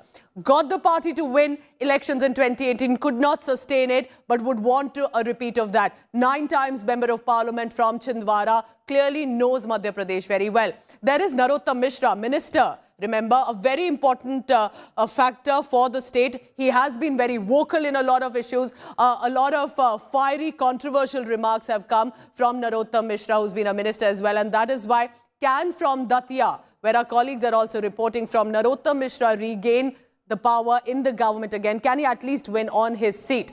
There is Narendra Tomar, again ministers, remember. These are very important, how union ministers have been brought in and have been given the responsibility for the assembly state to win, get that public mandate. Prahlad Patel, again from Narsinghpur for the Bharatiya Janata Party. These are important constituencies for the BJP to be able to get a hold of if they want to have a public mandate in 2023. Kailash Vijayvargiya, BJP's General Secretary, one of the senior leaders of the Bharatiya Janata Party, offered prayers, have put in a lot of strategies, and this will be a big test for him to show that under his leadership, under his supervision, under his support, that somewhere the BJP has managed to win in 2023. Now, Fagan Kulaste, Bharatiya Janata Party's from Nivas constituency, union minister, like I was mentioning. This time for Madhya Pradesh, it was very interesting how senior ministers in the union and in the union government, in the centre, have been tasked with the responsibility for the assembly elections of 230 constituencies. A message to go fight polls, get public mandate, and that will make you perhaps a bigger politician. Govind Singh of the Congress Party is the leader of the opposition. But will they want to now become a leader in the government as well? The Congress Party has a strong chance. They have fought this election, and they, of course, have the historical, the 2018 victory of Madhya Pradesh as well. Vikram Mastal, finally, Congress Party, who's been an actor turned neta, like we have seen in a lot of other states as well, how a lot of actors are taking to politics. This one eventually, but will it matter to the public? That, of course, is the big test. Jeetu Patwari of the Congress Party, former minister, he has political experience, and that will remain important as well. और उनकी पत्नी साधना सिंह, और ये इनका नियम है, पूरे परिवार के साथ शिवराज सिंह चौहान हमेशा जब भी कोई महत्वपूर्ण कार्य होता है तो उससे पहले अपने गांव के घर के ठीक पीछे स्थित मां नर्मदा नदी में जरूर आते हैं, और यहाँ पे इसी घाट पर शिवराज सिंह चौहान सूर्य नमस्कार करते हैं, मां नर्मदा का पूजन करते हैं, और मां रेवा यानी मां नर्मदा का आशीर्वाद लेने के साथ ही शिवराज सिंह चौहान जो है फिर आगे चलते हैं और वो उसके बाद आगे वोटिंग करते हैं। और ये तस्वीरों में अगर आप देखें तो ये एक हर बार का नियम जो है शिवराज सिंह चौहान का, उनके पूरे परिवार का इसी तरीके से बना हुआ है। तो मतदान से पहले जो सारे धार्मिक जो प्रक्रियाएं हैं उनका पालन करते हैं, और उसके बाद ही मुख्यमंत्री जो है मतदान का प्रयोग करते हैं। अभी ये जो देख रहे हैं, इससे पहले शिवराज सिंह चौहान ने घर के ठीक सामने हनुमान जी का जो मंदिर है वहां पूजा की, उससे पहले उन्होंने कुलदेवी की पूजा की है, और अब यहां से मां नर्मदा का आशीर्वाद लेने के साथ ही तुरंत यहां से सीधे शिवराज सिंह चौहान पहुंचेंगे अपने पूरे परिवार के साथ जैत गांव में जो मतदान केंद्र है, आदर्श मतदान केंद्र, और वहां पर शिवराज सिंह चौहान अपने मताधिकार का प्रयोग करेंगे। और ये तस्वीरें आप देख सकते हैं कि किस तरीके से मध्य प्रदेश के सबसे लंबे समय तक के मुख्यमंत्री शिवराज सिंह चौहान, 16.5 सालों के मुख्यमंत्री शिवराज सिंह चौहान 6वीं बार विधानसभा के प्रत्याशी हैं इस बुधनी विधानसभा सीट से। और शिवराज सिंह चौहान जब से यहां से चुनाव लड़ रहे हैं, लगातार चुनाव जीतते आए हैं। 5 बार के सांसद और 5 बार के विधायक शिवराज सिंह चौहान 6वीं बार इस तरीके से विधानसभा चुनाव के लिए प्रत्याशी हैं, और हर बार इसी तरीके से शिवराज सिंह चौहान पूजा पाठ पहले करते हैं और उसके बाद ही वो मतदान के लिए निकलते हैं। ये देखिए, मां नर्मदा की आरती कर रहे हैं शिवराज सिंह चौहान, उन्हें भेंट चढ़ा रहे हैं, और अब जो है ये पूजन यहाँ पे संपन्न हो गया है। शिवराज सिंह चौहान ने मां नर्मदा का पूजन जो है वो कर लिया है, और शिवराज सिंह चौहान अपने पूरे परिवार के साथ, ये तस्वीरों में आप देखिए कि किस तरीके से शिवराज सिंह चौहान जो जाने भी जाते हैं कि काफी धार्मिक शख्सियत है, उसी तरीके से अपनी परंपराओं का पालन करते हुए मुख्यमंत्री शिवराज सिंह चौहान और उनका पूरा परिवार यहाँ पे मौजूद है। उनके बेटे कार्तिकेय और कुणाल, साथ ही में धर्मपत्नी साधना सिंह और मुख्यमंत्री शिवराज सिंह चौहान, ये सभी अब यहाँ से सीधे मतदान केंद्र के लिए रवाना होंगे, और यहाँ पे जाकर के मुख्यमंत्री शिवराज सिंह चौहान और उनका पूरा परिवार मतदान करेगा। ये वो जैत गांव है, अंजना, मैं आपको बता दूं, जहां से मुख्यमंत्री शिवराज सिंह चौहान पांव पांव वाले भैया के नाम से मशहूर हुए थे, और उसके बाद यहीं पर इसी नर्मदा में तैरने के बाद ही वो लगातार यहां से चुनाव जीतते आए हैं। पांव पांव वाले भैया अब लाडली बहनों के भाई बन चुके हैं मध्य प्रदेश में, और अब यहां से देखिए पूजा संपन्न होने के बाद शिवराज सिंह चौहान जा रहे हैं मतदान करने के लिए।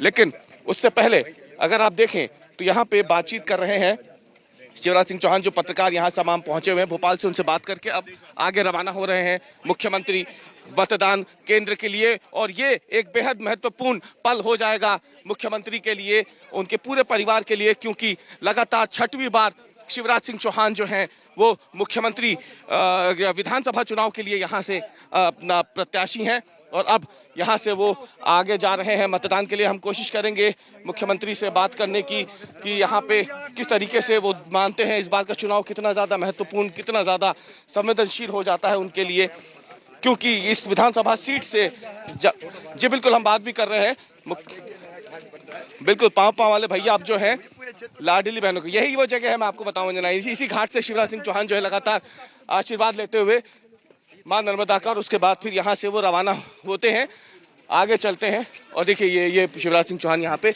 हम बात भी करने की कोशिश करते हैं। पांव पांव वाले भैया आप लाडली बहनों के भाई बन गए मुख्यमंत्री जी, ये बूढ़े पांव पांव वाले भैया लाडली बहनों के भाई बन गए मंदिर पे भी, मंदिर वाले भाऊ मंदिर देख सकते हैं शिवराज जी आपकी पूजा पाठ के जी शिवराज जी, तो पांव पांव वाले भैया लाडली बहनों के भाई, अब क्या आशीर्वाद दिया बहनों ने? अभी आपका और लाडली बहनों का भाई हूँ। इस समय पूरे प्रदेश में मैं जहाँ जाता हूँ सबसे पहले बहनें दौड़ के आती हैं, गले लगती हैं, भावुक हो जाती हैं। ये मेरे लिए अद्भुत और अभूतपूर्व है। ये नियम है लगातार इसी तरीके से जब सब मुख्यमंत्री यहाँ पे लगातार विधानसभा का चुनाव लड़ते आए हैं, कोई भी चुनाव या महत्वपूर्ण कार्य होता है, इन नियमों का पूरा पालन करते हैं, घर से बाहर निकलते हैं और 1990 से लेकर अब तक 6वीं बार के प्रत्याशी हैं। घाट भी बदला है और लोगों की जिंदगी भी बदली है। और सर ये जिंदगी बदलने का अभियान जारी रहेगा, निरंतर जारी रहेगा। अब तो मेरे मन में एक संकल्प है, लाडली बहना के बाद लखपति बहना अभियान, अपने सेल्फ डिपेंड हो, अपने पैरों पर खड़ी हो, लखपति बने। तो 5वीं बार मुख्यमंत्री भारतीय जनता पार्टी तय करेगी।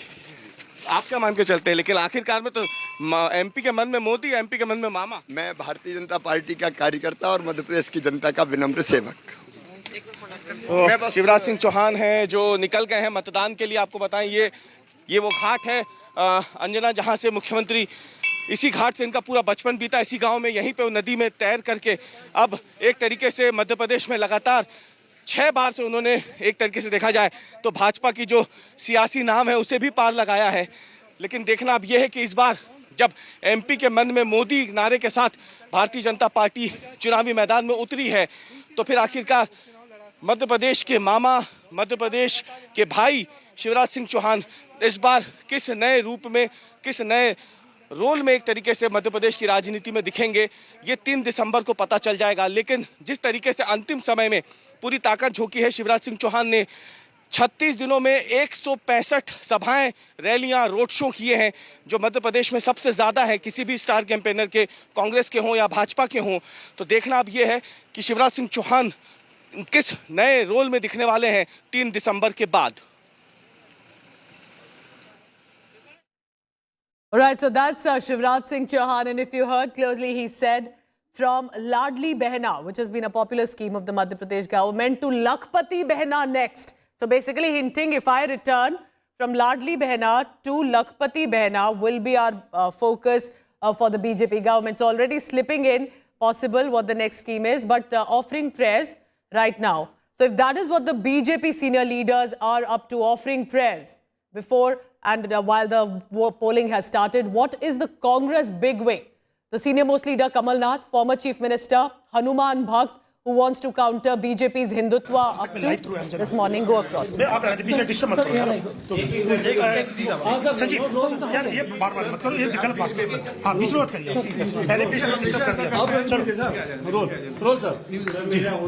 कमलनाथ जी इस वक्त हमारे साथ मौजूद है। कमलनाथ जी, किस ढंग से ये चुनाव को आप देख रहे हैं, क्योंकि अलग अलग मुद्दे इस चुनाव में दिखाई दिए, नेशनल मुद्दे भी थे और रीजनल मुद्दे भी थे। ये मुद्दे साफ है। भ्रष्टाचार, मध्य प्रदेश का हर व्यक्ति, जिसमें आप भी हैं, या तो भ्रष्टाचार का गवाह है या भ्रष्टाचार का शिकार है। हर व्यक्ति, भ्रष्टाचार बहुत बड़ा मुद्दा है, ऊपर से लेकर नीचे तक। बेरोजगारी, 1 करोड़ नौजवान बेरोजगार हैं और उनकी भविष्य की कोई उम्मीद नहीं है, और यही नौजवान मध्य प्रदेश का निर्माण करेंगे भविष्य में। किसानों की समस्या, आज किसान भटक रहा है खाद के लिए, किसानों के साथ अन्याय, ये सब बातें जनता के सामने, क्या जनता की आंखें बंद है? इस बार के चुनाव में हिंदू मंदिर तमाम मुद्दे भी शायर है कमलनाथ जी। जब बीजेपी को कुछ कहने लायक नहीं बचता, ये हिंदू ले आते हैं, मंदिर ले आते हैं। ये अपनी बात करें, अपनी उपलब्धियों की बात करें। बिल्कुल, एक सवाल हो, आप भी मंदिर में गए, भगवान से आशीर्वाद मांगा, क्या आशीर्वाद मांगा? मैंने मध्य प्रदेश के भविष्य के लिए, मध्य प्रदेश का सुनहरा भविष्य वो आशीर्वाद। ये थे कमलनाथ जी, जिन्होंने साफ तौर से कहा कि उन्होंने मध्य प्रदेश की जनता के लिए आशीर्वाद मांगा कि उनका भविष्य उज्जवल हो और विकास हो। कैमरामैन संजीव के साथ अशोक सिंघल, छिंदवाड़ा आज तक। You heard Kamal Nath said, and who has been a Hanuman Bhakt. He's built a big statue of Hanuman in Chhindwara, has cast his vote, offered prayers. He said, why does the BJP always bring in religion? What about their achievements? But the fact is, as you heard, the reason these netas are making these comments is because it is a high-stakes election for the Congress to win again and to retain the government. For the Bharatiya Janata Party, biggest test for Shivraj Singh Chouhan, who's been a Chief Minister for about 18 years and so. Paulami Saha is joining me on the latest on that. Let's go across to her. Paulami, 7 members of parliament, 3 union ministers have been propped up as multiple faces from the Bharatiya Janata Party. Meanwhile, Union Minister Narottam Mishra, I correct myself, Narottam Mishra, who's been a minister in Madhya Pradesh, is speaking. Let's go across. लोकतंत्र का महापर्व एक सामूहिक हो जाए। लगाओ सब लगाओ जी। लोकतंत्र के इस महापर्व पर आप जनता से क्या कहेंगे? क्या समर्पित है राष्ट्र हित के लिए लोकतंत्र का? देखिए, कमल का बटन दबाइए, इसकी खुशियां हिंदुस्तान में मनती हैं। दूसरा कोई दल जीतेगा तो खुशियां पाकिस्तान में मनेंगी। इसके लिए आवश्यक है कि राष्ट्र हित को सर्वोपरि मानते हुए कमल का बटन दबाएं। कमल का बटन मध्य प्रदेश में जब व्यक्ति दबाएगा तो सेना सीमा पे सैनिक की बाजुएं मजबूत होंगी। पाकिस्तान में दहशत होगी कि मोदी जी जीत रहे हैं। कमल का बटन दबाने से आतंकवादियों में दहशत होती है और इसलिए कमल का बटन दबाना चाहिए। जो भी सीमा पे नहीं जा पाते हैं देश की सेवा के लिए, ये एक सेवा का अवसर है। सबको कमल का बटन दबाएं और राष्ट्र हित में अपना योगदान करें। अपना योगदान वो विकास के लिए करें माननीय मोदी जी के नेतृत्व में। माननीय मोदी जी ने ये कमल का बटन कहा है। कमल का बटन यहाँ दबता है, आवास आता है गरीब के लिए। कमल का बटन दबाते हैं आप तो शौचालय आता है गरीब के लिए। कमल का बटन दबाते हैं तो निःशुल्क खाद्यान्न आता है मोदी जी के द्वारा। कमल का बटन दबाते हो तो कोरोना जैसे आपातकाल में भी मोदी जी ने वैक्सीन का निर्माण करके देते हैं। ये एक कमल के बटन की विशेषता है कि वंदे भारत ट्रेन आती है इस कमल के बटन दबाने से। ये कमल के बटन दबाने से देश में शांति आती है। कमल का बटन दबाने से देश में सुरक्षा आती है। कमल का बटन दबाने से देश में संपन्नता आती है। सनातन की मजबूती के लिए भी कमल का बटन आवश्यक है। बिल्कुल निश्चित रूप से सनातन की मजबूती, वो जो लोग सिर्फ सनातन पर ही सवाल उठाते हैं, इसके लिए भी कमल का बटन दबाना जरूरी है। तो इस चुनाव में पाकिस्तान भी आ गया। पाकिस्तान आने गया है कि वहाँ जो आतंकवादी है उनमें दहशत आती है। अच्छा, मतलब मध्य प्रदेश में भाजपा जीतेगी और पाकिस्तान में दहशत आएगी। क्यों आतंकवादी में दहशत आएगी भाई कि मोदी जी की पार्टी जीत रही है। अच्छा, मोदी जी का यानी जो इम्पैक्ट होगा, आप ये कहना चाहते हैं कि अगर भाजपा हारती है तो पाकिस्तान और इस्लामाबाद में फुलझड़ियां छोड़ी जाएंगी। छोड़ी जाती हैं। जब हारती है, कर्नाटक का परिणाम देखा था ना अपन, उदाहरण है। बड़ा मशहूर है। India today, Narottam Mishra is joining India today. का इरादा क्या है? विकास का वादा। विकास और विकास, सिर्फ विकास। ठीक है। Narottam ji, India Today is joining with Narottam Mishra right now. आप अभी वोट डालने के लिए गए, बड़ा बयान इस वक्त दे रहे हैं कि जब बीजेपी जीतती है तो पाकिस्तान में मातम फैलता है। इस तरह का बयान। आतंकवाद के आतंकवादियों में दहशत आती है, मातम नहीं, दहशत। जी, दहशत आती है। लेकिन अब एमपी के वोट का पाकिस्तान से क्या कनेक्शन है सर? मोदी जी का है भाई। मोदी जी जब भी जीतते हैं, इस देश में आतंकवाद का खात्मा किया है मोदी ने। लेकिन एक और सवाल सर, पोलिंग स्टेशन के अंदर कैमराज अलाउ किए गए, इसको लेके अब कांग्रेस कहीं ना कहीं हंगामा खड़ा करेगी। करे पर मुझे नहीं मालूम किसने किए, वो जाने, उनका काम जाने। कांग्रेस की तरफ से कहा जा रहा है कि आप लोग मनी मसल का और शराब का जब हारते हैं तो ऐसे ही कहते हैं वो। अभी तो थोड़ा रुको, आप ईवीएम का कहेंगे, थोड़े 3 तारीख को ईवीएम का कहेंगे। मुख्यमंत्री का चेहरा क्यों नहीं दिया आप लोगों ने? ये सवाल उठाया लगा। हमारे पास इतना बड़ा चेहरा माननीय मोदी जी का है, कहाँ छोटी बातें कर रहे हैं, पूछो। ठीक है। So right there, Narottam Mishra speaking to India Today, and big statement by Narottam Mishra. You know, the number 2 in Madhya Pradesh has been known for making controversial statements, and on the day of polling, Narottam Mishra making a big claim that whenever BJP wins in any state of India, you know, it is the terrorists and Pakistan who get terrified, and this big statement is coming on the day when Narottam Mishra went inside the polling station. He casted his vote and came back and made this big statement. So clearly, number 2 in BJP government in Madhya Pradesh, who's known for making controversial comments, has yet again struck a controversy by saying that if BJP wins, it is Pakistan which gets terrified. It is the Pakistani terrorists who get, terrorized if BJP wins. And he's also said that we have seen in Karnataka as to when BJP lost the elections, how celebrations were made in Pakistan. So a big controversial statement from Narottam Mishra. Narottam Mishra is contesting from this seat since 2008, and yet again Rajendra Bharti of the Congress Party is challenging Narottam Mishra from this particular seat in Datia. This is the polling station where Home Minister of Madhya Pradesh and BJP candidate has just came out of the polling station after casting his vote. While Mr. Mishra will be expected to get a huge support for the party across the state and specifically in Datia, all three Vidhan Sabha seats of Datia. But the fact on the ground remains that the contest for Narottam Mishra in Datia continues to be a tough contest, because Rajendra Bharti of the Congress Party is someone who is actually who has covered the ground to a large extent and has even in the last election Narottam Mishra had won the election only by a margin of less than 2,700 votes,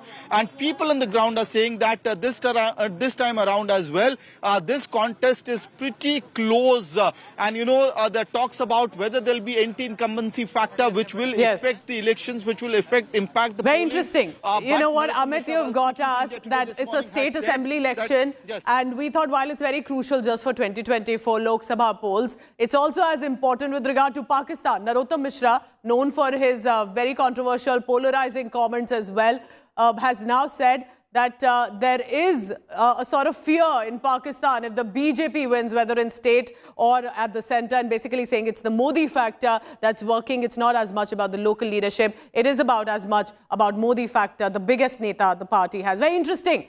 Remember from Kamal Nath, the Hanuman Bhakt taking on BJP's Hindutva. It is the Bharatiya Janata Party saying that it is our Modi factor, the biggest leader who even Pakistan fears. They don't want us to win. So all sorts of comments and reactions coming in from the netas. Polling has started. Let me take you through some of the details coming in from Madhya Pradesh, for example. Madhya Pradesh is the big state with 230 constituencies. And this is going to be important both for the Congress Party as much as for the Bharatiya Janata Party. Here's why. Let me take you through first. Let's go through the seats just for a quick background for you to understand. 230. Congress had 114 in 2018. BJP had got 109. They didn't get the tribal votes as much. While the Congress had won, it was, remember, the rebellion of Jyotiraditya Scindia that the government collapsed and the BJP returned to government. Shivraj Singh Chouhan managing now over 18 years, almost about, of the government. And that's why can he beat the anti-incumbency factor this time? A number of important, interesting candidates. Of course, the highlight will be BJP's General Secretary Kailash Vijayvargiya, under whose leadership at a senior level, at a central level, that the campaign has been run. There is, of course, Kamal Nath of the Congress Party, who has been 9 times Member of Parliament, from former Chief Minister, will want the Congress Party to win again, and possibly he becomes the Chief Minister.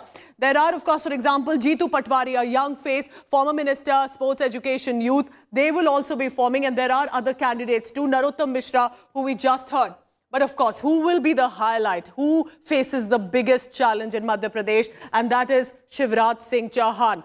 Whether, as he says, Ladli Behna to Lakhpati Behna he wants to do next, will he get that opportunity, or will it be the Congress Party becoming a game changer? Our colleagues continue to be on the ground from Madhya Pradesh, different constituencies, and we'll be going across to them, but also Chhattisgarh.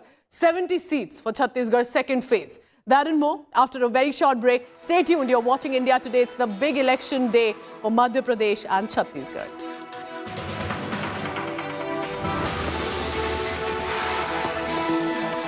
And as we head out into a commercial break, that's BJP's General Secretary Kailash Vijayvargiya, who's now casting his vote. And with the polling that has started, we'll try and get you an assessment of what it looks like, with about 5.6 crore voters to seal the fate of 2,500 candidates. Is there a rush?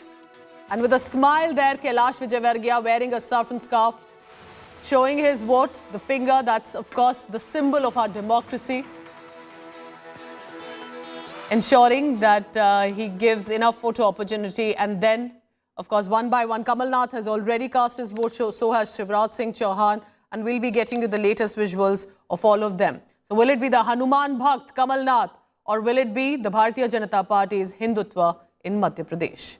Leaving you with these visuals, and we'll continue to track the latest on that. In Madhya Pradesh, remember, it is 109 that the BJP got last time. 114 went to the Congress party. They wouldn't want that this time. They wouldn't want to collapse the government like the rebellion happened. They will want a public mandate in 2023. A family picture there by Kailash Vijayvargiya.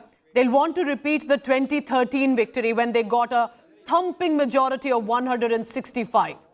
Congress had barely got 58 in 2013. They want that majority where they had got 44% of votes. And with that smile, with that confidence, BJP has done all that it takes for Madhya Pradesh, bringing in not just senior leaders, but 7 members of parliament, 3 union ministers, and told them to fight the assembly elections in Madhya Pradesh and win it. Will Kailash Vijayvargiya speak to the media persons waiting outside the polling booth? Let's listen in.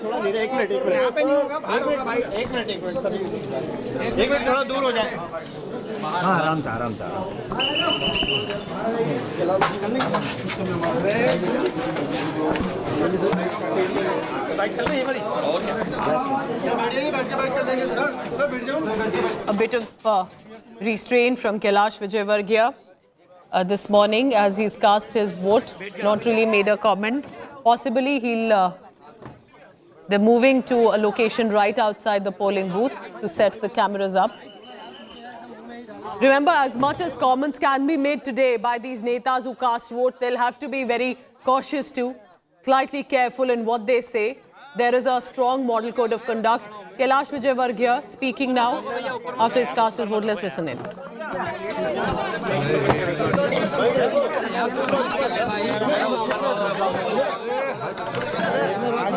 दिखेगा नहीं audio के लिए चाहिए अरे audio मेरा भी तो है अच्छा हाँ मत बिल्कुल नीचे हाथ पे ले लूंगा देख रख दो अरे माइक रख दो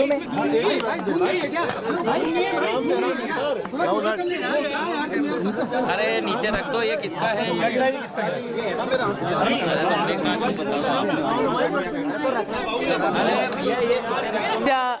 You know, for him, and he's a senior BJP leader, one can call him a veteran, and he had said he was slightly surprised when his name came on the list to contest elections. He didn't have a desire at that point. But when he was given the responsibility, then he went all out. I've launched all sorts of campaigns, a recent high-tech campaign as well that he had launched, and took the responsibility. But the 67-year-old leader, the BJP's General Secretary, has been told to contest the assembly elections from Madhya Pradesh. He's been fielded from Indore 1 assembly seat. Has earlier served as the mayor as well, a cabinet minister in Madhya Pradesh, senior positions within the BJP. His son also, remember, has been an MLA. So that's also interesting. Likely he wanted more opportunities for the son, but as a senior leader himself, BJP did not want to take chances and have pushed him into the fray to fight the elections for Madhya Pradesh and on one of the 230 seats. यहाँ पत्रकार परिषद बोलना उचित है क्या? यहाँ बात करना उचित है क्या? 100 मीटर दूरी होना चाहिए। 100 मीटर दूर होना चाहिए। जी जी भाई साहब। बहुत बढ़िया बहुत बढ़िया।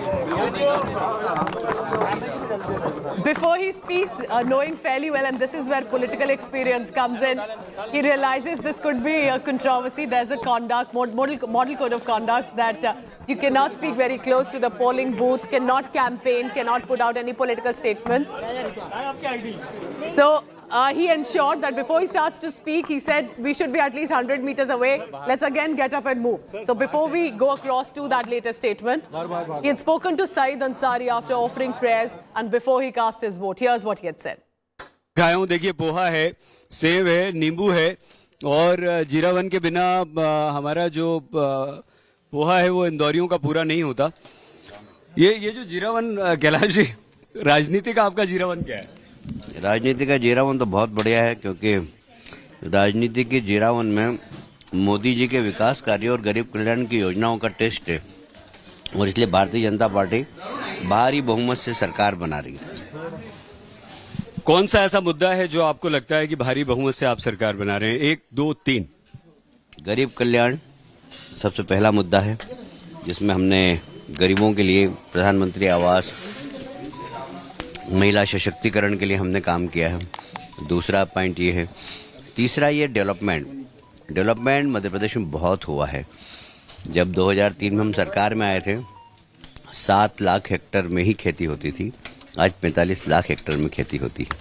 ये सड़कों की बात करें, जब मैं पीडब्ल्यू मिनिस्टर था 2004 में तो 60,000 किलोमीटर सड़कें थी, आज 5 लाख किलोमीटर सड़कें हैं।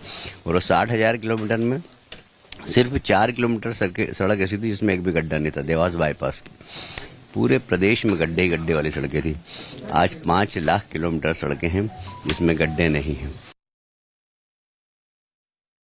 Right, so comments being made by netas, vote being cast. It's an important day for the parties, and we'll continue to track the latest on that. 230 seats for Madhya Pradesh, 70 for the second phase of Chhattisgarh. Big week specifically in Madhya Pradesh. I'm leaving you with these visuals, but also to ensure that you're always updated with election news. Do not miss with 5 assembly states that are heading for polls, 2 big ones today. You can scan the QR code as well on your screen. And with that, you can always stay updated with election updates. I'll be bringing you more news right after this break. Election, of course, our top story of the day. Thank you for watching.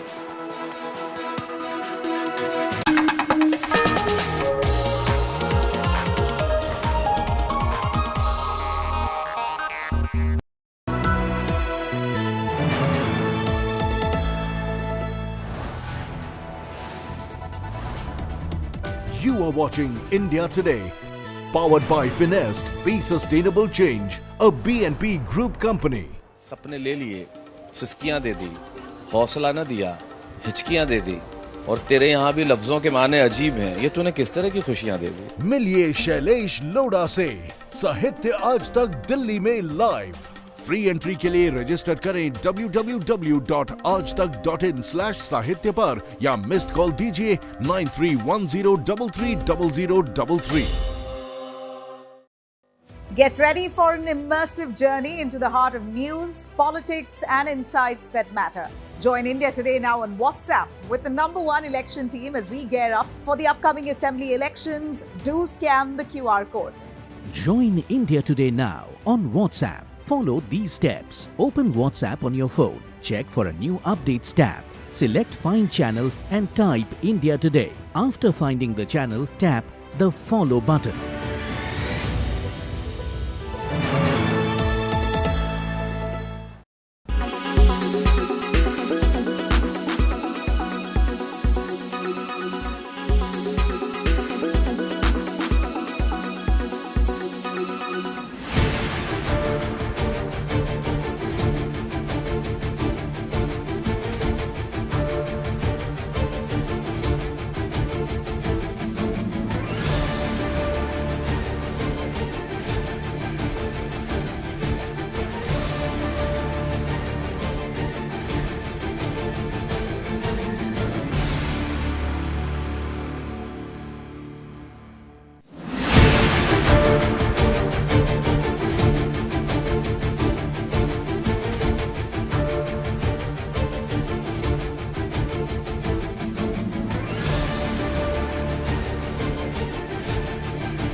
You are watching India Today, powered by Finest, Be Sustainable Change, a BNP Group company.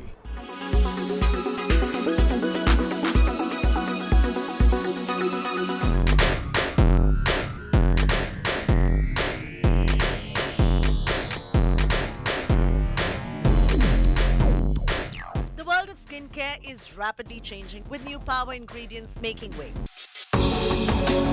For instance, retinol can soon be passé probably thanks to bakuchiol, which does the same job as retinol with minimal side effects. Even Deepika Padukone stabs it. Retinol is not well tolerated by many, causing intense sensitivity to some. Bakuchiol, on the other hand, can be called retinol's gentler cousin, which is natural, less irritating, and a vegan alternative. Deep exfoliating scrubs are now replaced with peeling pads with glycolic and salicylic acid, which is Dermat approved. I tried them and found them even better than the in-clinic peels. FCL, for instance, is specially formulated for the Indian skin. You know, acid pads don't suit every skin. You have to take advice, professional advice, before you start using them, because some skins just react to them.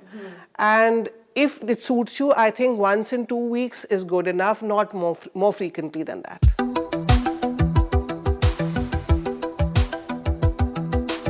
Natural is overrated. Everything natural is not good for your skin. Even poison ivy is natural. Does that mean you start applying or having it? No, right? If you are trying to look at natural options, look for products that are of medical grade that contain only pure, high-quality ingredients that are natural but far more concentrated to help treat and heal with myriad skin concerns. My personal favorite is vitamin C serum and an active serum that treats the skin well.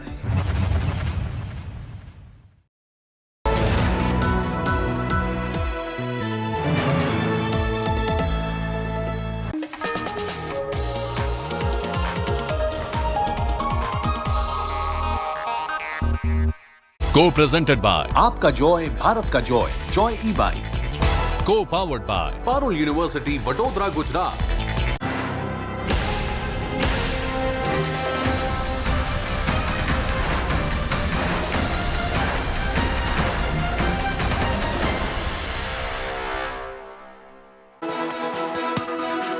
Polling has started in the state of Madhya Pradesh. 230 constituencies, very crucial for the Bharatiya Janata Party to win this election, and even more important for the Congress Party to win it like they did in 2018 and retain the government. For now, it is the biggest challenge for Shivraj Singh Chouhan. Over 18 years of government that he has been, this is the biggest challenge. Will it be an anti-incumbency that will work against him, or will it be the Ladli Behna scheme that will work? Madhya Pradesh is a single-phase assembly election. It will set a stage, however, not just between the ruling BJP and the Congress party, but also for 2024. Chief Minister Kamal Nath, who's cast his vote in Chhindwara. Ahead of the big day, Chief Minister Shivraj Singh Chouhan also offered prayers at a temple in Sehor. Other BJP senior leaders, for example, Kailash Vijayvargiya, who's the Bharatiya Janata Party General Secretary, also offered prayers, has cast his vote. BJP's Minister Narottam Mishra also even said Pakistan will celebrate if Bharatiya Janata Party loses the elections in Madhya Pradesh. It's a litmus test for the BJP, whether about 18 years of government, or for the Congress party to regain control after the 2020 debacle. Both are dominating the electoral narrative. Visuals on your screen as polling has started, and people, of course, showing the finger of democracy. This is with regard to the votes that have been cast, and it's good to see a lot of youngsters as well. There are, remember, first-time voters that will play a very crucial role for them. Shivraj Singh Chouhan has always been the chief minister. So that is going to be very important, whether they want change or whether they want to stay with Shivraj Singh Chouhan as the CM. वाले भैया लाडली बहनों के भाई, अब क्या आशीर्वाद दिया बहनों ने? अभी आपने और लाडली बहनों का भाई हूँ। इस समय पूरे प्रदेश में मैं जहाँ जाता हूँ, सबसे पहले बहनें दौड़ के आती हैं, गले लगती हैं, भावुक हो जाती हैं। ये मेरे लिए अद्भुत और अभूतपूर्व है। ये नियम है लगातार इसी तरीके से, जब सब मुख्यमंत्री यहाँ पे लगातार विधानसभा का चुनाव लड़ते आए हैं, कोई भी चुनाव या महत्वपूर्ण कार्य होता है, इन नियमों का पूरा पालन करते हैं, घर से बाहर निकलते हैं, और 1990 से लेकर अब तक 6वीं बार के प्रत्याशी हैं। घाट भी बदला है और लोगों की जिंदगी भी बदली है। अब तो मेरे मन में एक संकल्प है, लाडली बहना के बाद लखपति बहना अभियान। अपने सेल्फ डिपेंड हो, अपने पैरों पर खड़ी हो, लखपति बने। आप क्या मान के चलते हैं? लेकिन आखिरकार में तो एमपी के मन में मोदी, एमपी के मन में मामा। मैं भारतीय जनता पार्टी का कार्यकर्ता और मध्य प्रदेश की जनता का विनम्र सेवक। So let's go on the ground. Hemendra Sharma is now joining me. Hemendra, you were telling us about Kamal Nath earlier. Let's also talk how interesting this election is with regard to rebels, for example, or who turned the tide and shifted sides from 2018 contesting on Congress. They're now with the Bharatiya Janata Party. One, how has the polling been like? And tell us about how interesting this election is for Madhya Pradesh. Well, polling is slowly but steadily picking up. People are coming out of their houses and queuing outside polling booths. As you can see behind me, this is in Chhindwara, Saucer. And as far as the issues of these elections are concerned, as you very rightly said earlier, that tribal vote bank is very significant for both parties, and both parties are trying to woo this particular chunk. Which party is successful, that remains to be seen. But other than the tribal vote, the Bharatiya Janata Party and the Congress, both parties are also trying to woo the women voters. The Congress party initially announced 1,500 rupees for women voters. Kamal Nath claims that he was the one who first announced 1,500 rupees for underprivileged women, and that was taken over by the Bharatiya Janata Party. Shivraj Singh Chouhan came up with his own Ladli Behna Yojana, through which 1,250 rupees are now being transferred to the accounts of around 1.25 crore women every month. The BJP claims that this would be increased to 3,000 rupees. That's the announcement that Shivraj Singh Chouhan has made. But Shivraj Singh Chouhan is certainly not the chief ministerial face of the Bharatiya Janata Party. They have this time around decided not to project him as the chief minister, understandably so, because 18.5 years of anti-incumbency, and to deflect this anti-incumbency, the Bharatiya Janata Party has fielded... Hemendra, stay on with me. Shivraj Singh Chouhan, the incumbent chief minister, speaking. प्रदेश के विकास के अभूतपूर्व काम किए हैं, बीमारू प्रदेश को विकसित राज्य बनाया है, और अब हम मध्य प्रदेश को सर्वश्रेष्ठ राज्य बनाना चाहते हैं देश का। और इसलिए भारतीय जनता पार्टी, जो प्रधानमंत्री नरेंद्र मोदी जी के मार्गदर्शन में प्रदेश में हमारी सरकार काम कर रही है, भारतीय जनता पार्टी को जनता अपना आशीर्वाद दे। दूसरी बात, हमने जो कल्याणकारी योजनाएं चलाई हैं, उन्होंने लोगों की जिंदगी बदली है, समाज के हर वर्ग का कल्याण किया है। पहले लाडली लक्ष्मी जैसी योजना, जिसने सेक्स रेशियो मध्य प्रदेश में बदल दिया, बेटियां भी बेटों के बराबर पैदा हो रही हैं। और अब लाडली बहना जैसी योजना, जिसने बहनों को सेल्फ डिपेंड किया है, उनका आत्मविश्वास और आत्मसम्मान दोनों बढ़ाया है। ऐसी अनेकों योजनाएं हैं जन कल्याणकारी। सिंचाई के रकबे में जो अभूतपूर्व वृद्धि हुई है, उससे मध्य प्रदेश की अर्थव्यवस्था पूरी तरह से बदली है। अब इन कामों को लगातार जारी रखने के लिए मेरी जनता जनार्दन से प्रार्थना है कि भारतीय जनता पार्टी को वो अपना आशीर्वाद दें। केवल 3 चीजें मैं आपको बताना चाहता हूं। अब तक जो किया है जनता वो जानती है। आगे जो हमारी प्राथमिकताएं हैं, क्योंकि जो हमने संकल्प पत्र घोषित किया है, वो गारंटी है मोदी जी की भी, भारतीय जनता पार्टी की गारंटी है। मोदी जी का नेतृत्व और मार्गदर्शन हमको प्राप्त है। लेकिन जो काम हम करने वाले हैं, उनमें पहला, लाडली लक्ष्मी से लाडली बहना, और लाडली बहना से लखपति बहना योजना। मैं अंतरात्मा से ये कह रहा हूं कि बहनों की आमदनी कम से कम 1 लाख रुपया सालाना हो, उसको हम लखपति बहना मानेंगे। और यह संभव नहीं है। 15 लाख बहनें सेल्फ हेल्प ग्रुप के माध्यम से लखपति दीदी बन चुकी हैं। तो हर बहन को लखपति बनाना, यानी उसकी आमदनी बढ़ाकर उसके जीवन को सुख और समृद्धि से और खुशियों से भरना है। दूसरी जो सबसे बड़ी प्राथमिकता और हमारा काम है, वो है शिक्षा और स्वास्थ्य। शिक्षा में क्रांति, सरकारी स्कूलों में गुणवत्तापूर्ण शिक्षा, उसके लिए सीएम राइज स्कूल हमने प्रारंभ किए हैं। हर 25-30 लाइब्रेरी, प्लेग्राउंड, स्मार्ट क्लास बस लेने जाएगी, बस छोड़ने जाएगी।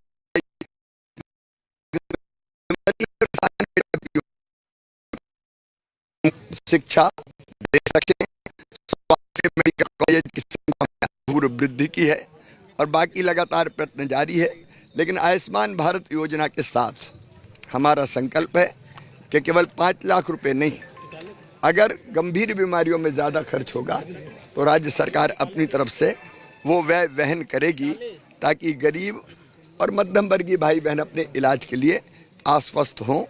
किसान की जिंदगी में और खुशहाली लाना, इसलिए सिंचाई के रकबे के साथ साथ प्रधानमंत्री किसान सम्मान निधि, मुख्यमंत्री किसान कल्याण योजना और उसके साथ हम ये भी विचार कर रहे हैं कि बाकी सब्सिडियां समाप्त करके सीधे किसान के खाते में हम ज़्यादा पैसा डालें और गेहूं हम न्यूनतम समर्थन मूल्य से ऊपर बोनस देके 2700 रुपया कुंटल खरीदेंगे, धान हम 3100 रुपया कुंटल खरीदेंगे, 0% ब्याज पे कर्जा देंगे। किसान की जिंदगी में समृद्धि लाना यह हमारा उद्देश्य है। गरीब कल्याण भारतीय जनता पार्टी का संकल्प है, इसलिए प्रधानमंत्री जी द्वारा दिए जा रहे निःशुल्क राशन के अलावा हर परिवार को मध्य प्रदेश के पक्की छत देना है। इसलिए हमने सीएम लाडली बहना आवास योजना भी बनाई है और कोई बिना जमीन के ना रहे, इसलिए गांव में भी मुख्यमंत्री भू आवासीय अधिकार योजना के अंतर्गत हम पट्टे दे रहे हैं। आगे किसी को हम वंचित नहीं रखेंगे। संकल्प पत्र में जो बात कही गई है उस एक एक बात को हम पूरा मोदी जी के मार्गदर्शन में करेंगे। कल रात को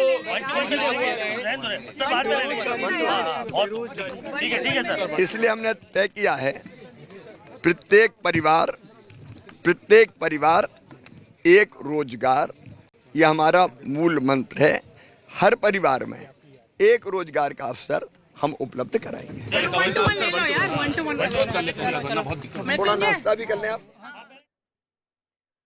Right, so you heard the incumbent Chief Minister Shivraj Singh Chouhan. He won the elections in 2005, 2008 to 2013 and then again in 2020 after the Singh Deo rebellion. But will he be able to again win the elections and retain government? He says Ladli Behna to Lakhpati Behen will be his next scheme. Will he get that opportunity? Meanwhile, you see Kamal Nath, who's cast his vote, and Kailash Vijayvargiya, BJP's General Secretary, who's offering prayers as well. And this is going to be, as Kamal Nath said, who calls himself a Hanuman Bhakt, taking on BJP's Hindutva.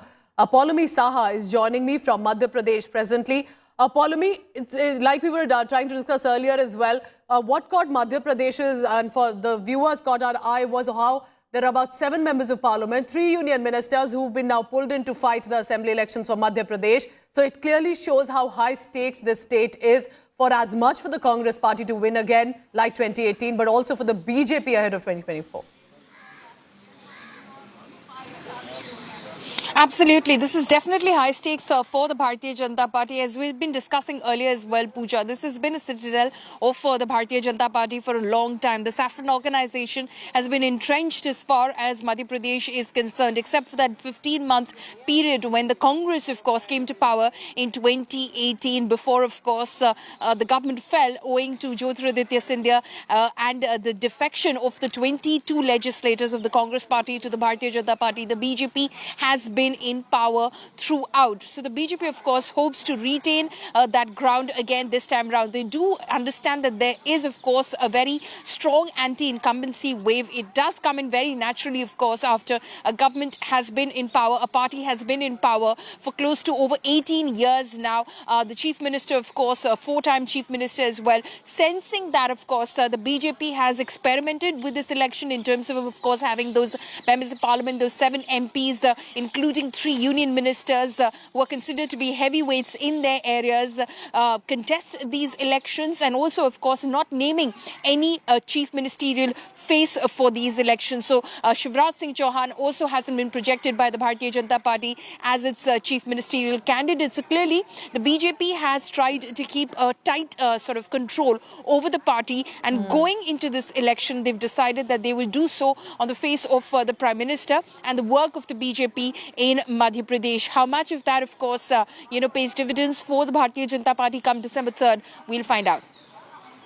And Palmi, of course, likely depending mainly on the Modi factor, who also, as the SARC campaign of the BJP, was campaigning heavily in the state of Madhya Pradesh. Palmi Saha is in the state and she'll be tracking all the latest on how the polling has been, what the netas are saying, all our colleagues on the ground in Madhya Pradesh and also Chhattisgarh too. I'm leaving you with these visuals. It's the big assembly election day. Single phase for Madhya Pradesh, the second phase for Chhattisgarh. For one side, Congress party wants to retain government like in Chhattisgarh. For another, BJP will want to return in Madhya Pradesh. That and more after a very short break. Stay tuned. Special telecast on the election day continues after a short break.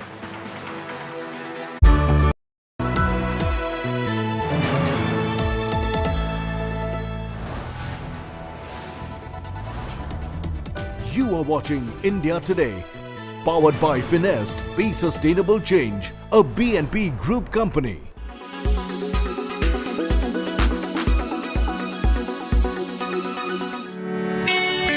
Alia Bhatt, Katrina Kaif, Tamanna Bhatia and many more.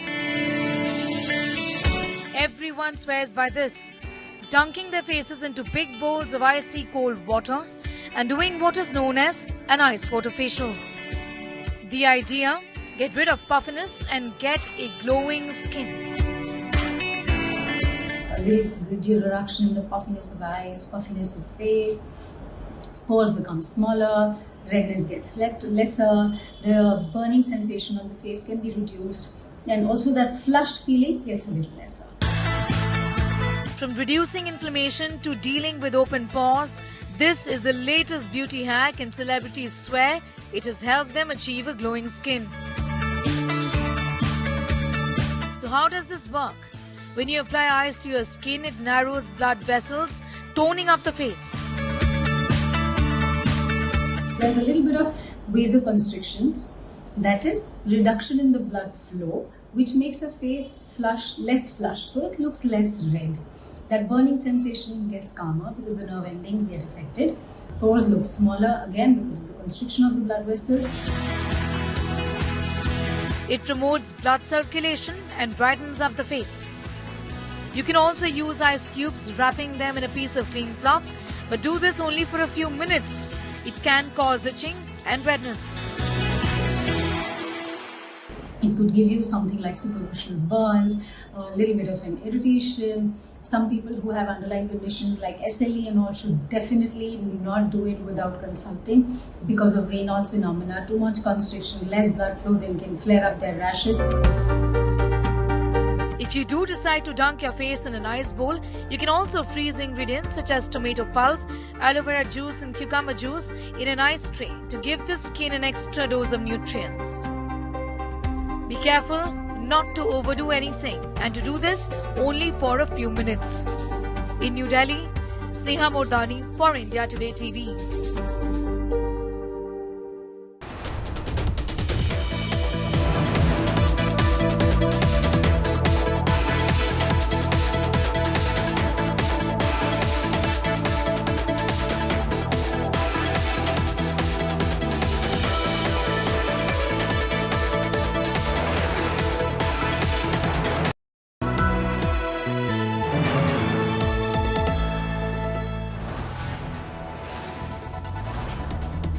You are watching India Today.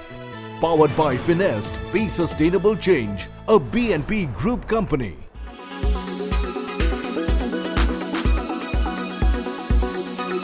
Well, you know, we're on the road yet again, and we're here in the heart of Paris, but with a very special guest in a very special place. Tech Today has exclusive access to the Snapchat AR studio, the home of AR for Snapchat in Paris, and the man who's made all this happen is with me today. Antoine, what a pleasure to have you on Tech Today. Nice to meet you. Antoine, this is fascinating. We're here in this sort of a facility with so many tech brands, and here Snapchat's doing something special with AR. You want to walk me through what it is you're doing here, because clearly there's a lot happening right here as we speak. I'll pan the camera there. If this is what they like watching more than, is this how we should have the conversation, Antoine? Yeah, we are the Daft Punk. So welcome to the AR Thank studio. you so much. Thank you so much. Tell me what you guys are doing here, because Clearly, there's so much happening. But why Paris? And why have you guys decided that Paris should be the heart of AR for Snapchat? Yeah, we built this AR studio for two main reasons. The first reason is like in Paris, there is a big, large cultural scene, as you can imagine. And it was a good match to start in Paris to work with cultural institutions, artists, and musicians in entertainment and in a larger scale. We also have a great community of developers and creators in Paris, and also the best animation school, 3D school, design school. So that's why we are also wanted to start in Paris for those two reasons. And tell me, Chouhan, so these are some fun lenses, but when people are watching, they'll say, using technology, you could actually have a bunch of use cases. It's not just the fun stuff. Gaming as well, education, arts and culture. Are those focus areas for you? Yeah, we focus on the cultural institution. We have many very important cultural institutions in Paris. You know the Louvre, you know maybe some museum like le Centre Georges Pompidou. And for us, it was a great opportunity to help them to discover the potential of AR. How can AR can work with artists, augment a visit, for example, propose a new type of artistic experiences.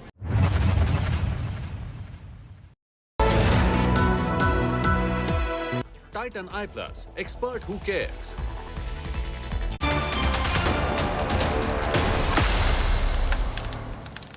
Co-presented by आपका Joy Bharat का Joy e-bike. Co-powered by Parul University Vadodara Gujarat.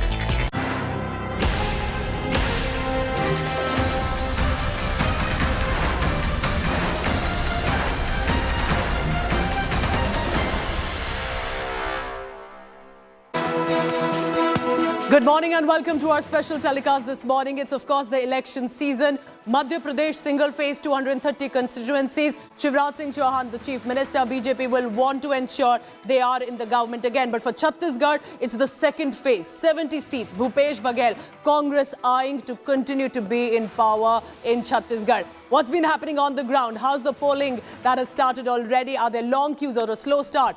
Meanwhile, Shivraj Singh Chouhan, incumbent Chief Minister there, he's offering prayers and he's been to different locations. Remember earlier it was the Narmada Aarti. He had been to another temple as well. And before he heads out to finally cast the vote, offering prayers here at one of the temples. Remember for Shivraj Singh Chouhan, this is the biggest challenge.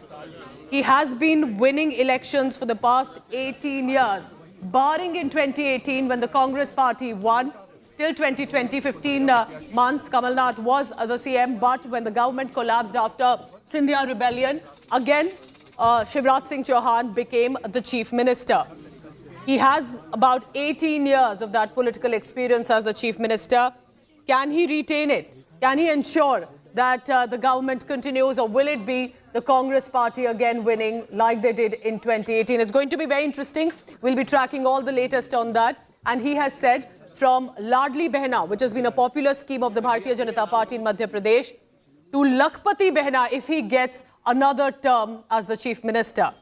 The man you see on your screens right now is facing the biggest challenge because against him is Kamal Nath, who's leading a Congress party, who's been a 9 times Member of Parliament, who's been a Hanuman Bhakt who wants to counter BJP's Hindutva. But Shivraj Singh Chouhan, lovingly called as Mama, lovingly as he has been managing to be in the government from 2005, then 2008, 2013, then 2020. This will be as much for his political survival too. And for this special telecast, I also go on the ground and bring in my co-anchor for this telecast, Paulomi Saha from Madhya Pradesh. Paulomi, we are looking at these visuals of Shivraj Singh Chouhan this morning, going to different locations offering prayers.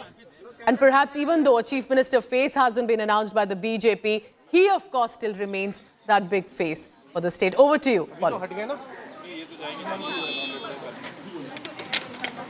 Good morning, Pooja. Thank you so much. Of course, we're bringing those pictures live of Shivraj Singh Chouhan, who's cast his vote. He, of course, is seeking re-election from Budhni Assembly seat in Madhya Pradesh, a four-time chief minister. He became an MLA at a very young age, chief minister at the age of 46. And since then, it has been a very good run for Shivraj Singh Chouhan, barring, of course, the 2018 elections where the BJP lost to the Congress by a wafer-thin margin. The Congress was able to form government as the single largest party, but 15 months later, it was the BJP that was back in power and Shivraj Singh Chouhan was back in the chief minister's chair. So Shivraj Singh Chouhan there, of course, seeking re-election again this time round. But interestingly, the Bharatiya Janata Party, of course, sensing the internal factionalism, the challenges that it faces on the ground as well in terms of the anti-incumbency, has decided not to project a chief ministerial face going into these elections, because there are many heavyweights as far as the party is concerned, including, of course, a couple of those union ministers who've been fielded by the BJP as candidates in this election, which includes, of course, the Agriculture Minister, Union Agriculture Minister, as well as, of course, Prahlad Singh Patel, who is seeking, election from Narsinghpur, and Phaggan Singh Kulaste as well. Three union ministers who, in fact, are seeking to be elected into the Madhya Pradesh Legislative Assembly. 7 MPs have been fielded by the Bharatiya Janata Party. So there are many heavyweights. V.D. Sharma, who's the state president of the Bharatiya Janata Party as well. Of course, on the other side, the Congress this time seems to be a bit more united than in previous times, because the Congress has declared that Kamal Nath is their chief ministerial face. The entire party has come into one sort of unit as far as Kamal Nath's leadership is concerned, and the Congress is hoping that what was in fact witnessed in 2018 will be witnessed in 2023 as well. Though, of course, remember that as far as the BJP was concerned, the BJP's vote share was more than the Congress's vote share, though by a small margin, but the vote share was more than the Congress's vote share. But as far as seat share was concerned, the BJP fell short by 5 seats in 2018. They're hoping that they're able to close that gap and more in 2023. Shivraj Singh Chouhan, of course, now, going from temple to temple.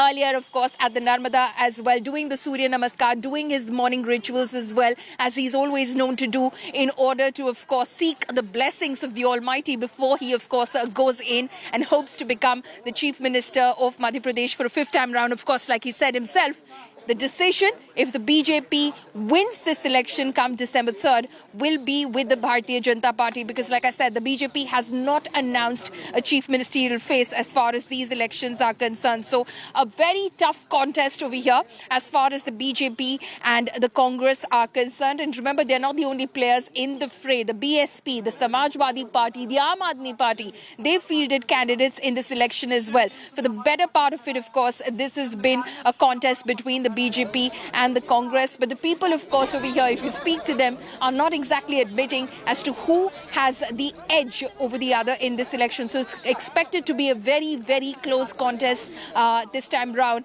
in 2023, which, of course, will have its impact on the 29 seats from Madhya Pradesh that go to polls in Lok Sabha 2024. So those images, of course, that we're seeing on your screens right now of incumbent Chief Minister Shivraj Singh Chouhan there offering blessings and hoping that indeed there will be a turn and a twist of fate where indeed the BJP will in fact come up with a resounding majority in the Legislative Assembly this time round, that the BJP will have a handsome lead as far as the elections are concerned come December 3rd, and Shivraj Singh Chouhan is yet again picked by the party to lead the state. So we're looking at those pictures right now of Shivraj Singh Chouhan, the incumbent Chief Minister, who's heavily banking, of course, on his Ladli Behna scheme to see him through. That is the trump card that Shivraj Singh Chouhan is hoping works for the Bharatiya Janata Party. He, of course, like my colleague Pooja was pointing out, is fondly known as Mama in Madhya Pradesh, and he's hoping that he becomes that brother to the sisters and the daughters of Madhya Pradesh, who in fact cast their vote in big numbers as far as, and that is Maya Singh. We're just getting images right now of Jyotiraditya Scindia's aunt, Maya Singh, right behind me. She is a candidate for the Bharatiya Janata Party in these elections. She is contesting from the Gwalior East seat. She, in fact, did not contest the 2018 polls. She was an MLA earlier, of course, a member of parliament. She belongs to the royal family of the Scindias. She is known as the Mami because that is her role as far as the family is concerned. She is contesting. She was a member of parliament. In 2013, she contested the Legislative Assembly elections, and in 2018, she did not contest the elections, but the BJP has brought her back as far as these elections are concerned. So Maya Singh is the BJP's candidate in these elections. और मैं तो बहनों को प्रणाम करता हूँ, उनका आशीर्वाद मेरी असली ताकत। और इसी मिट्टी में तो आप रहे हैं, इसी मिट्टी में इन लोगों का इस तरह से प्यार मिलना, क्या कहेंगे? इसी माटी के हम सब बेटा बेटी हैं और अपनी जन्मभूमि और मातृभूमि पर माताओं, बहनों, भाइयों और भांजे भाइयों सबका स्नेह मिल रहा है। यही मेरी असली ताकत है। तो यही असली ताकत है मुख्यमंत्री शिवराज सिंह चौहान की। उन्होंने कहा है कि इसी माटी में जन्मे हैं और यहाँ से अब ज्यादा हो जाएगा, बहुत ज्यादा हो जाएगा। लेकिन मुंह मीठा लाडली बहना तो आपको निकलने ही नहीं दे रही, मैं देख रहा हूँ। लाडली बहना तो आपको निकलने ही नहीं दे रही है। वो भारतीय जनता पार्टी को निकालेंगे आगे। अच्छा, वो आगे निकालेंगे भारतीय जनता पार्टी को। लाडली योजना एक गेम चेंजर साबित होने वाली है। देखिए, लाडली बहना योजना कोई वोट के लिए नहीं थी, ये बहनों की जिंदगी बदलने के लिए है। लेकिन बहनों का जो असीम लाड़, प्यार और स्नेह मिल रहा है वो अद्भुत है, अभूतपूर्व है। सर, वोटर्स के लिए आपको कोई मैसेज? अभी मैं पूजा करके आऊंगा, वोट डालने के बाद फिर करेंगे। यहाँ देखिए मुख्यमंत्री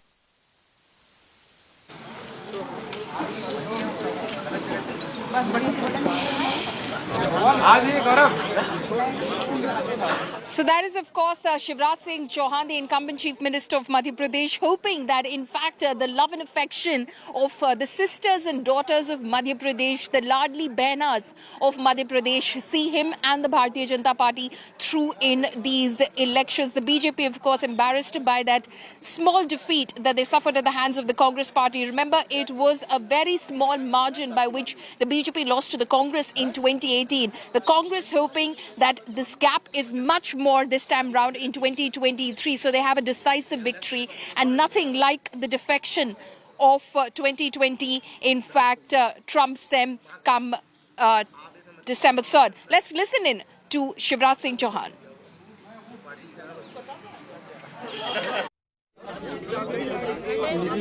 रोल थोड़ा दूर से, भाभी जी को भी लो, फ्रेम में लो, इधर आओ। इस वक्त हमारे साथ मौजूद है मध्य प्रदेश के मुख्यमंत्री शिवराज सिंह चौहान। 16.5 सालों के मुख्यमंत्री एक बार फिर से अपने मताधिकार का प्रयोग करके निकले हैं वोटिंग सेंटर से। साथ में मौजूद है उनकी धर्मपत्नी साधना सिंह। सर, एक बार मैं चाहूंगा कि वो एक जो वोट के बाद ये देखिए, ये वोट दिया भी है, वोट देने की अपील भी की है मुख्यमंत्री शिवराज सिंह चौहान ने। किन मुद्दों पर आज जनता वोट करे? विकास और जनता का कल्याण। मध्य प्रदेश का अभूतपूर्व विकास हुआ है। बीमारू राज्य से भारतीय जनता पार्टी ने विकसित और समृद्ध राज्य बनाया है, और जनता के कल्याण की जो योजना है वो अद्भुत और अभूतपूर्व है। सर, बार बार लेकिन छिंदवाड़ा मॉडल, बुधनी मॉडल की बात आती है। कमलनाथ कहते हैं छिंदवाड़ा आके देखिए, बुधनी मॉडल छोड़िए। आज भी वो वहां पे उन्होंने कहा है कि पैसे, धनबल का प्रयोग जो है सत्तारूढ़ दल हमेशा करता रहा है। वो अपने हार की भूमिका बना रहे हैं। बौखलाकर कांग्रेस के लोगों ने ही शराब और पैसा बांटने का काम किया है। कई जगह भारतीय जनता पार्टी के उम्मीदवारों तक पे उन्होंने हमला किया है। ये बौखलाहट का प्रतीक है। जनता बीजेपी के साथ है। सतना में भी सीधी जो पाठक हैं, आपकी प्रत्याशी हैं भाजपा की, उनके घर पे वो हुआ है। राव में भी बवाल हुआ है, इसे कैसे देखते हैं? सुहागपुर में भी उन्होंने बीजेपी कार्यालय पर हमला किया। ये बौखलाहट है कांग्रेस की। एमपी के मन में मोदी, ये नारे के साथ आप लोग चुनाव में उतरे थे, लेकिन हम देखते हैं कि सभाएं सबसे ज्यादा मुख्यमंत्री शिवराज सिंह चौहान की मांग जो थी सब थी। 165 सभाएं आपने 36 दिनों में कर दी। तो एमपी के मन में मोदी, एमपी के मन में मामा। मोदी जी दुनिया के सबसे लोकप्रिय नेता है। दुनिया के मन में भी है, देश के मन में भी है, और मध्य प्रदेश के मन में भी है। इतना मैं जरूर कहता हूं कि हमने जो जनता की सेवा की है उससे मध्य प्रदेश मेरा परिवार है। मैंने सरकार नहीं चलाई, परिवार चलाया है, और परिवार की तरह मैं जनता से प्यार करता हूं, जनता मुझसे प्यार करती है। लाडली बहनों की बात करें, कल आप उनके घर भोजन करने गए, आज आप मत डालने जा रहे थे तो उनसे पहले लाडली बहना आपका तिलक करने आ गई। ये लाडली बहना का फैक्टर इस बार के चुनाव में कितना काम करे? लाडली बहना मेरे लिए राजनीति से ऊपर उठकर है, लेकिन इतना मैं जरूर कहूंगा, कई बार मैं भावुक हो जाता हूं, उनका अभूतपूर्व प्यार और आशीर्वाद मिल रहा है।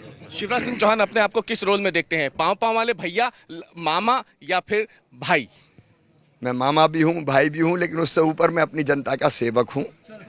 16.5 सालों के मुख्यमंत्री से मैं बात कर रहा हूं शिवराज सिंह चौहान से। एक आखिरी सवाल, 3 दिसंबर के बाद क्या मैं ये कहूं कि अगले मुख्यमंत्री, भावी मुख्यमंत्री भी शिवराज सिंह चौहान ही भाजपा की तरफ से होंगे? जनता पार्टी तय करेगी, जनता और पार्टी। बहुत बहुत धन्यवाद बात करने लगे। थे मध्य प्रदेश के मुख्यमंत्री शिवराज सिंह चौहान, जिन्होंने अपनी धर्मपत्नी, अपने पूरे परिवार के साथ अपने गृह गांव जैत में वोट डाला और आज तक एक्सक्लूसिव बातचीत की है वोट डालने के बाद। कैमरामैन अमरीश के साथ अवीश Pal Singh, Bhopal.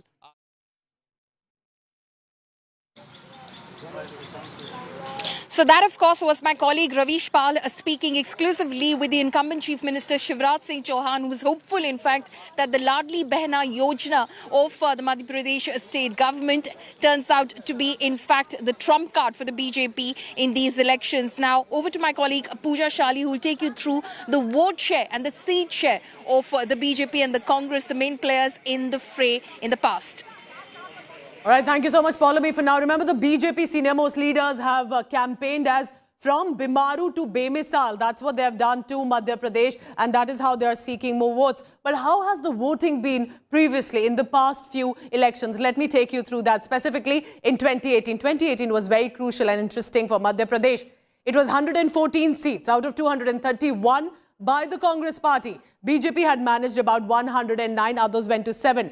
This was in 2018. This was the break that Congress got with a continuous BJP government. But it was in 2020 when Jyotiraditya Scindia indulged in that rebellion, the government collapsed, and Shivraj Singh Chouhan again returned after 15 months to become the chief minister. So from 2005, 2008, 2013, and then again 2020, he's been the chief minister. Barring that break, can he again ensure to return to the government in 2023? That's the big test. So if that was the seats that were won by respective parties, how was the vote share like in percentage? Let me take you through those numbers.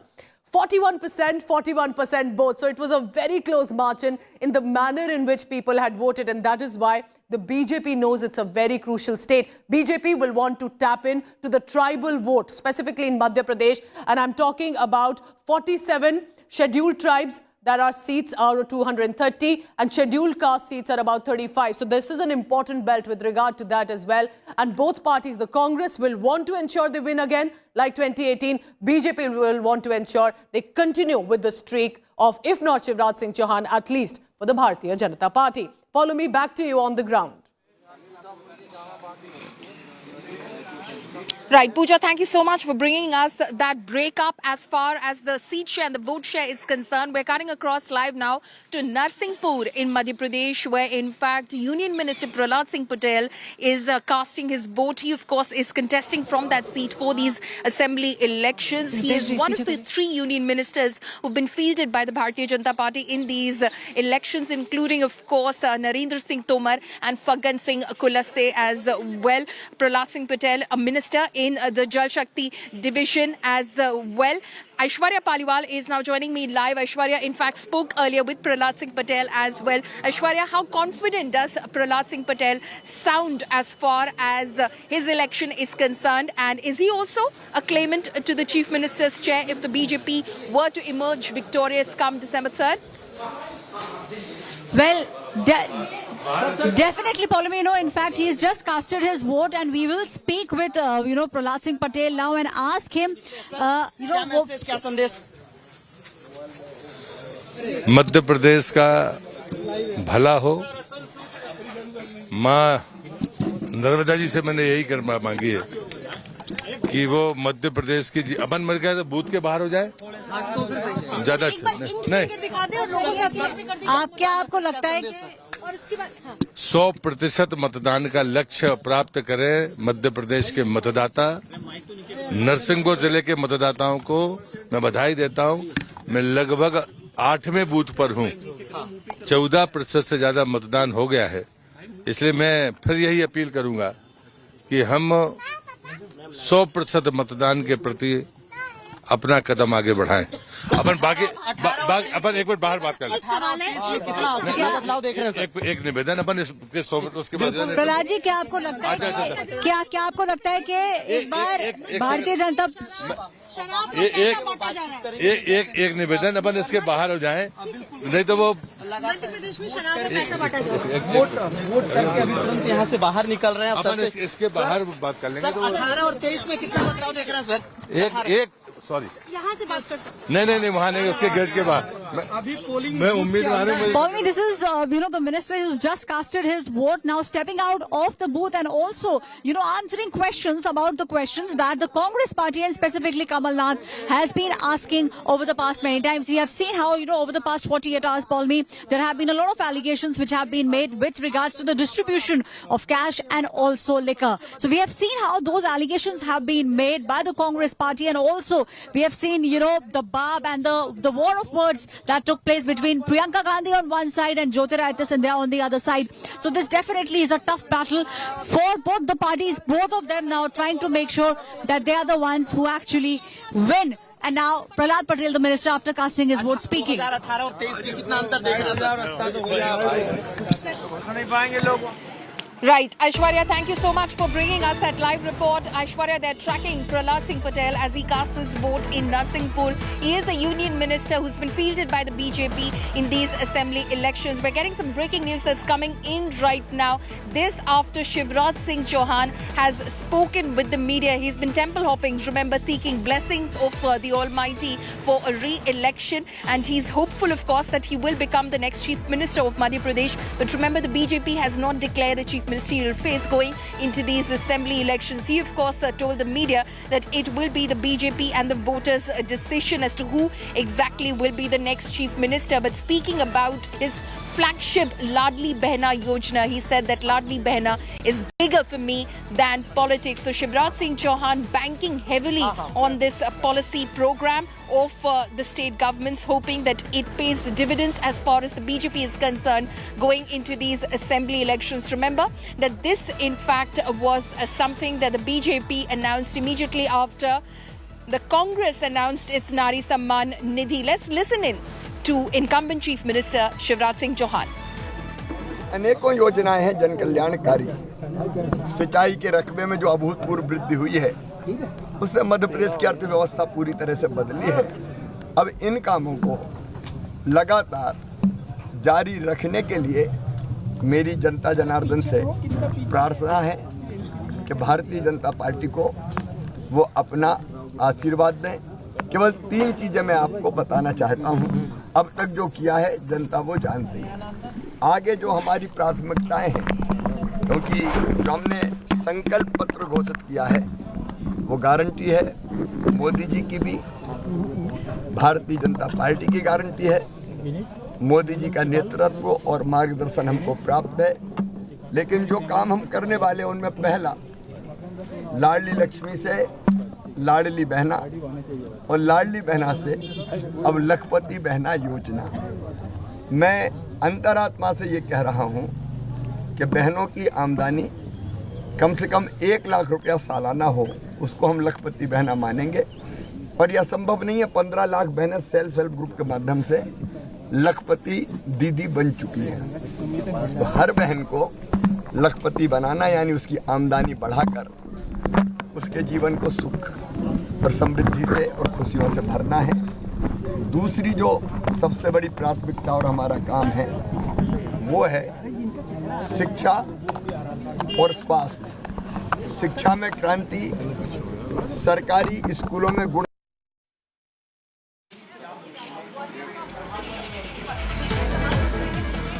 So in fact, that is what Shivraj Singh Chouhan has to say in terms of who will be the next Chief Minister of Madhya Pradesh, whether he in fact still is a claimant to that chair. He says that the BJP and the voters of the state will decide. Handing it over again to my colleague Pooja Shali, who will take you through the key candidates who are in the fray in this assembly election from Madhya Pradesh. Over to you, Pooja.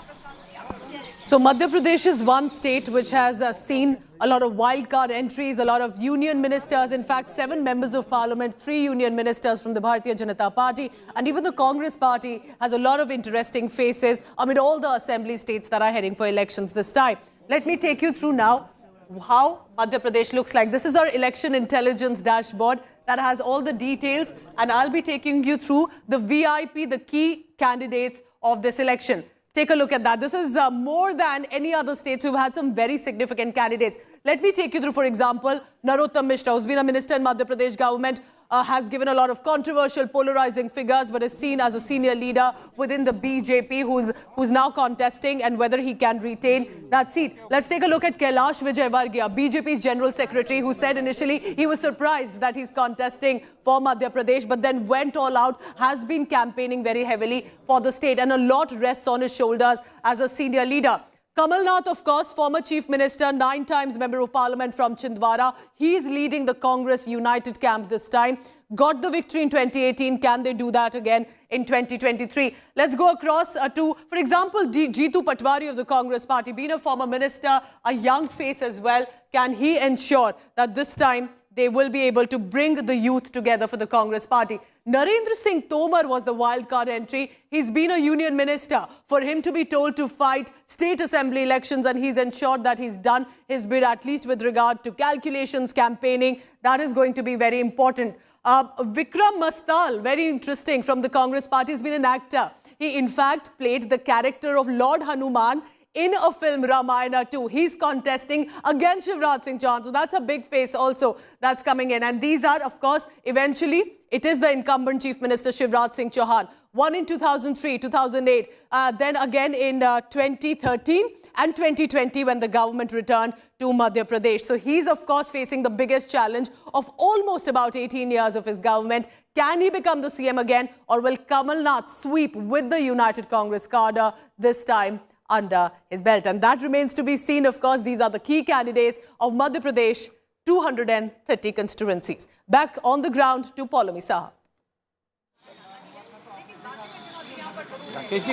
Right, so 230 assembly segments that are going to pose today between 7 a.m. to 6 p.m. A lot is at stake for the Bharatiya Janata Party and the Congress over here as far as these elections are concerned, because it's going to have a direct impact on the results of the Lok Sabha 2024 as far as the state is concerned. Remember, in 2018, while the Congress did come out and emerge victorious in the assembly elections, in 2019, just a few months later, as far as the general elections were concerned, the BJP was able to reverse its losses in those elections. Handing it over now to my colleague Hemendra Sharma, who's also now joining us live from Bhopal. Hemendra, as far as this contest is concerned, there has been internal factionalism in both parties, be it the BJP or the Congress, claimants to the Chief Minister's chair in both parties. But as far as the Congress is concerned, it is seeming more united this time round under the leadership of Kamal Nath.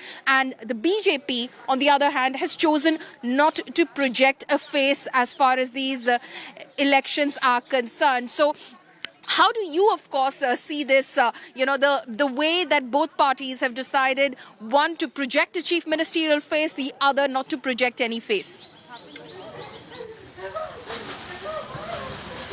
Well, first about the BJP, the Bharatiya Janata Party has chosen not to project its Chief Minister face this time around. In fact, a lot has changed since 2018. In 2018, the Bharatiya Janata Party's slogan was, "Maaf karo Maharaj, ab ki baar Shivraj Sarkar, hamare neta Shivraj." Maaf karo Maharaj, hamare neta Shivraj. Maharaj was Jyotiraditya Sindhya at that time. And from 2018 to 2023, now the slogan is, "Madhya Pradesh ke man mein Modi, Modi ke man mein Madhya Pradesh." So Shivraj Singh Chouhan is nowhere in the picture, and Jyotiraditya Sindhya has also moved on from being a Maharaj to a Bharatiya Janata Party's leader. So the Congress party minus Jyotiraditya Scindia is facing, it's relatively a united organization this time around. There's no factionalism as such. The only two leaders who are there at the top are Digvijay Singh and Kamal Nath. Occasionally they have been fighting with each other. They have been issuing statements. For example, there was an incident when a man from Kolaris, who was a former BJP MLA, he had resigned from the BJP and shifted to the Congress party. He was assured a ticket by Kamal Nath, but he didn't get the ticket. And when they approached Kamal Nath was heard on camera saying that you tear the clothes off Digvijay Singh and his son. And thereafter there was a friendly banter between Kamal Nath and Digvijay Singh on stage. So these two leaders have been fighting with each other occasionally. There has been some factionalism, but then they have been projected as Jay and Viru of the Sholay film by the Congress party. They have a long relationship of about 4 decades. So they are relatively, if we see between the Congress and the BJP, the Congress party is fighting this election unitedly, more so because there are very little less factions within the Congress. The Bharatiya Janata Party, on the other hand, they have fielded 7 members of parliament. These include 3 ministers, and also they have fielded one national general secretary, that is Kailash Vijayvargiya. Out of these 7 members of parliament, Prahlad Patel is a front runner for the chief minister's post if the Bharatiya Janata Party wins. Narendra Singh Tomar, a union minister who's contesting from Dimni, fighting a tough battle in Dimni, whose son's videos have recently come out. Allegations of money laundering, allegations of buying Benami property outside India have been leveled against him. He's in a tough contest in Dimni. He too is one of the aspirants for the chief minister's post. Before he was announced as a candidate for Dimni, he was in fact the head of the election committee of the Bharatiya Janata Party. He too was taken by surprise. Then there is Kailash Vijayvargiya. Kailash Vijayvargiya, national general secretary of the party, former minister of the state. He was the one who contested or got Bharatiya Janata Party to contest elections in West Bengal. The party did come to power but became the opposition party in West Bengal. A tall leader from Madhya Pradesh, but then he again was thrown into Indore number 1. Indore number 1 constituency, Kailash Vijayvargiya pitted against Sanjay Shukla. Sanjay Shukla, son of Vishnu Bare, who is the guru of Kailash Vijayvargiya. So it's sort of a family affair there. In fact, Sanjay Shukla said that Kailash Vijayvargiya, by accepting to contest elections, has killed 2 people. One, his own son's political future, and another, my political future. And he also claimed that he's sort of son to Kailash Vijayvargiya. Kailash Vijayvargiya said that he never wanted to contest elections, but since the party has asked him, he's now contesting elections. So there are a lot of aspirants for the chief minister's post in the Bharatiya Janata Party, but who will make it remains to be seen. And then there is Narottam Mishra, who was always the number 2. He was the one who sort of toppled the Kamal Nath government in March 2020. He was the man behind that. He wanted to be the chief minister, but the numbers didn't favor him that time, and Shivraj Singh Chouhan was made. So the Bharatiya Janata Party has not announced anyone as its chief ministerial candidate, but has pushed so many chief ministerial candidates into the fray. Shivraj Singh Chouhan is no longer the face of the party as he used to be in 2018. Modi is the face of the party. Whether they will be able to fight this anti-incumbency remains to be seen. But the Congress, on the other hand, is fighting this election unitedly, and they have tried to raise issues like corruption, rampant corruption. Yeah. Absolutely. It remains to be seen, of course, that whether that holds the Congress in good stead come December 3rd, or the BJP strategy works for the Saffron Party. Hemendra, thank you so much for joining us. Hemendra, of course, live from Chhindwara. Kamal Nath has already cast his vote from the Assembly segment there. We're slipping into a very short break. Stay tuned. Pooja and I will be joining you on the other side of this very short break with all the live updates from the election battlefield.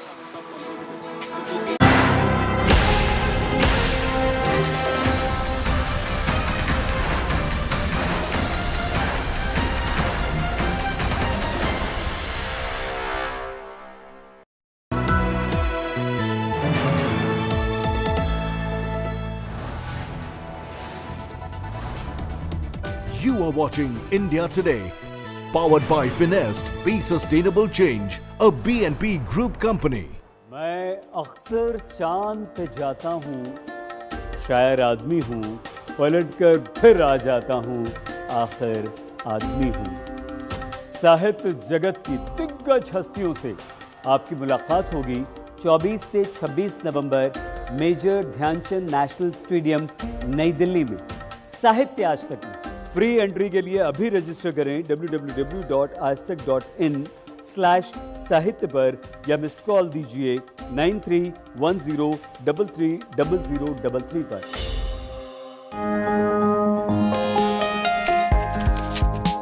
Eating right. Take a deep dive into the ultimate guide based on new research by nutritionists.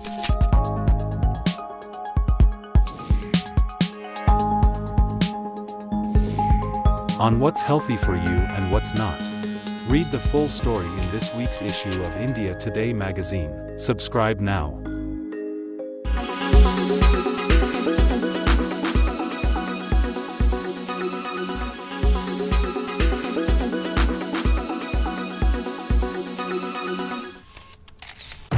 Public health. All political parties traveling from different parts. Armed with facts, Looking at political back. she takes the news by its horns. Do you think the future of these students are not hampered?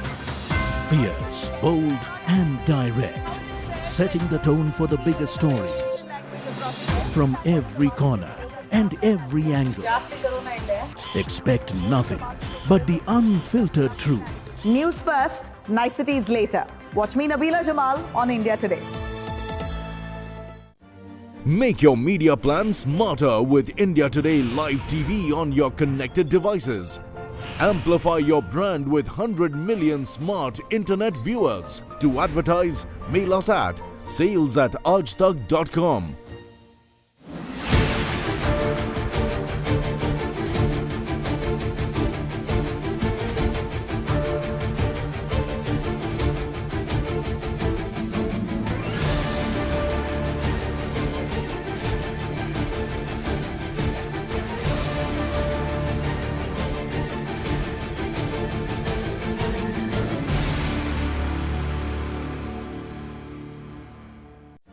Make your media plan smarter with India Today Live TV on your connected devices. Amplify your brand with 100 million smart internet viewers. To advertise, mail us at sales@aajtak.com.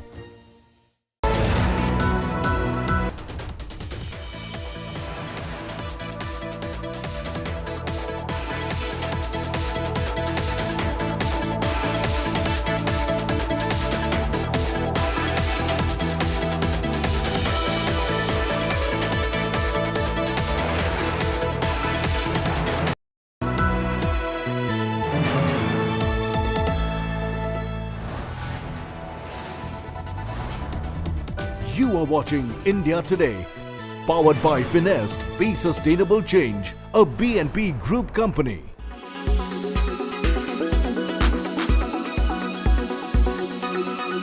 From DC to Delhi, from LA to Bombay, this sort of misuse of technology doesn't go unnoticed. And a lot of the people that the Tech Today team spoke to seem irate with how the series of unfortunate events have played out. Have a look.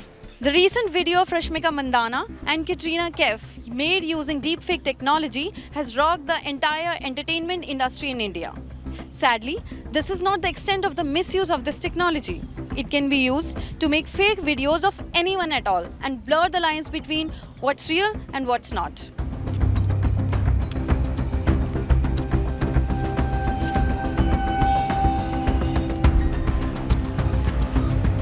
Does this incident make you, concerned about you posting your own pictures and all on social media platforms? Definitely, yes. The AI technology is letting anyone use your social media image, and they can crop it, if I can say in a layman language, and they can put another person's picture. So I think the same thing has happened with Katrina Kaif also. Right now, since most of celebrities' pictures are there on social media, everybody has access to everything. So and AI has become so much powerful. It's very powerful that anybody can do anything. Since I am a woman and I am there on the social media and I also post my pictures and videos, I think it's very concerning that something like this is happening. I think it's very dangerous. There should be very strict actions that should be taken against it so that it does not happen with somebody else. What do you think? How can people be safe from such scenario? The government has to put it in its foot. There has to be laws. The authorities have to be aware. There should be a law in the country. I really respect whoever is in charge of the social media, whatever it is.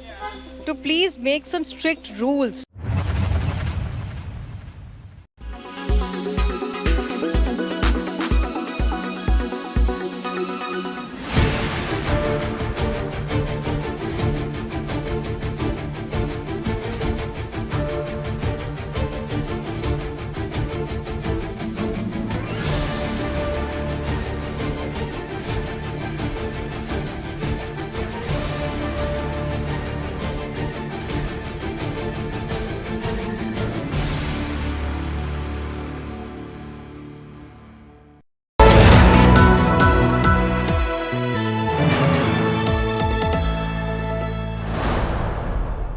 Presented by आपका Joy Bharat का Joy Joy e-bike co-powered by Parul University Vadodara Gujarat.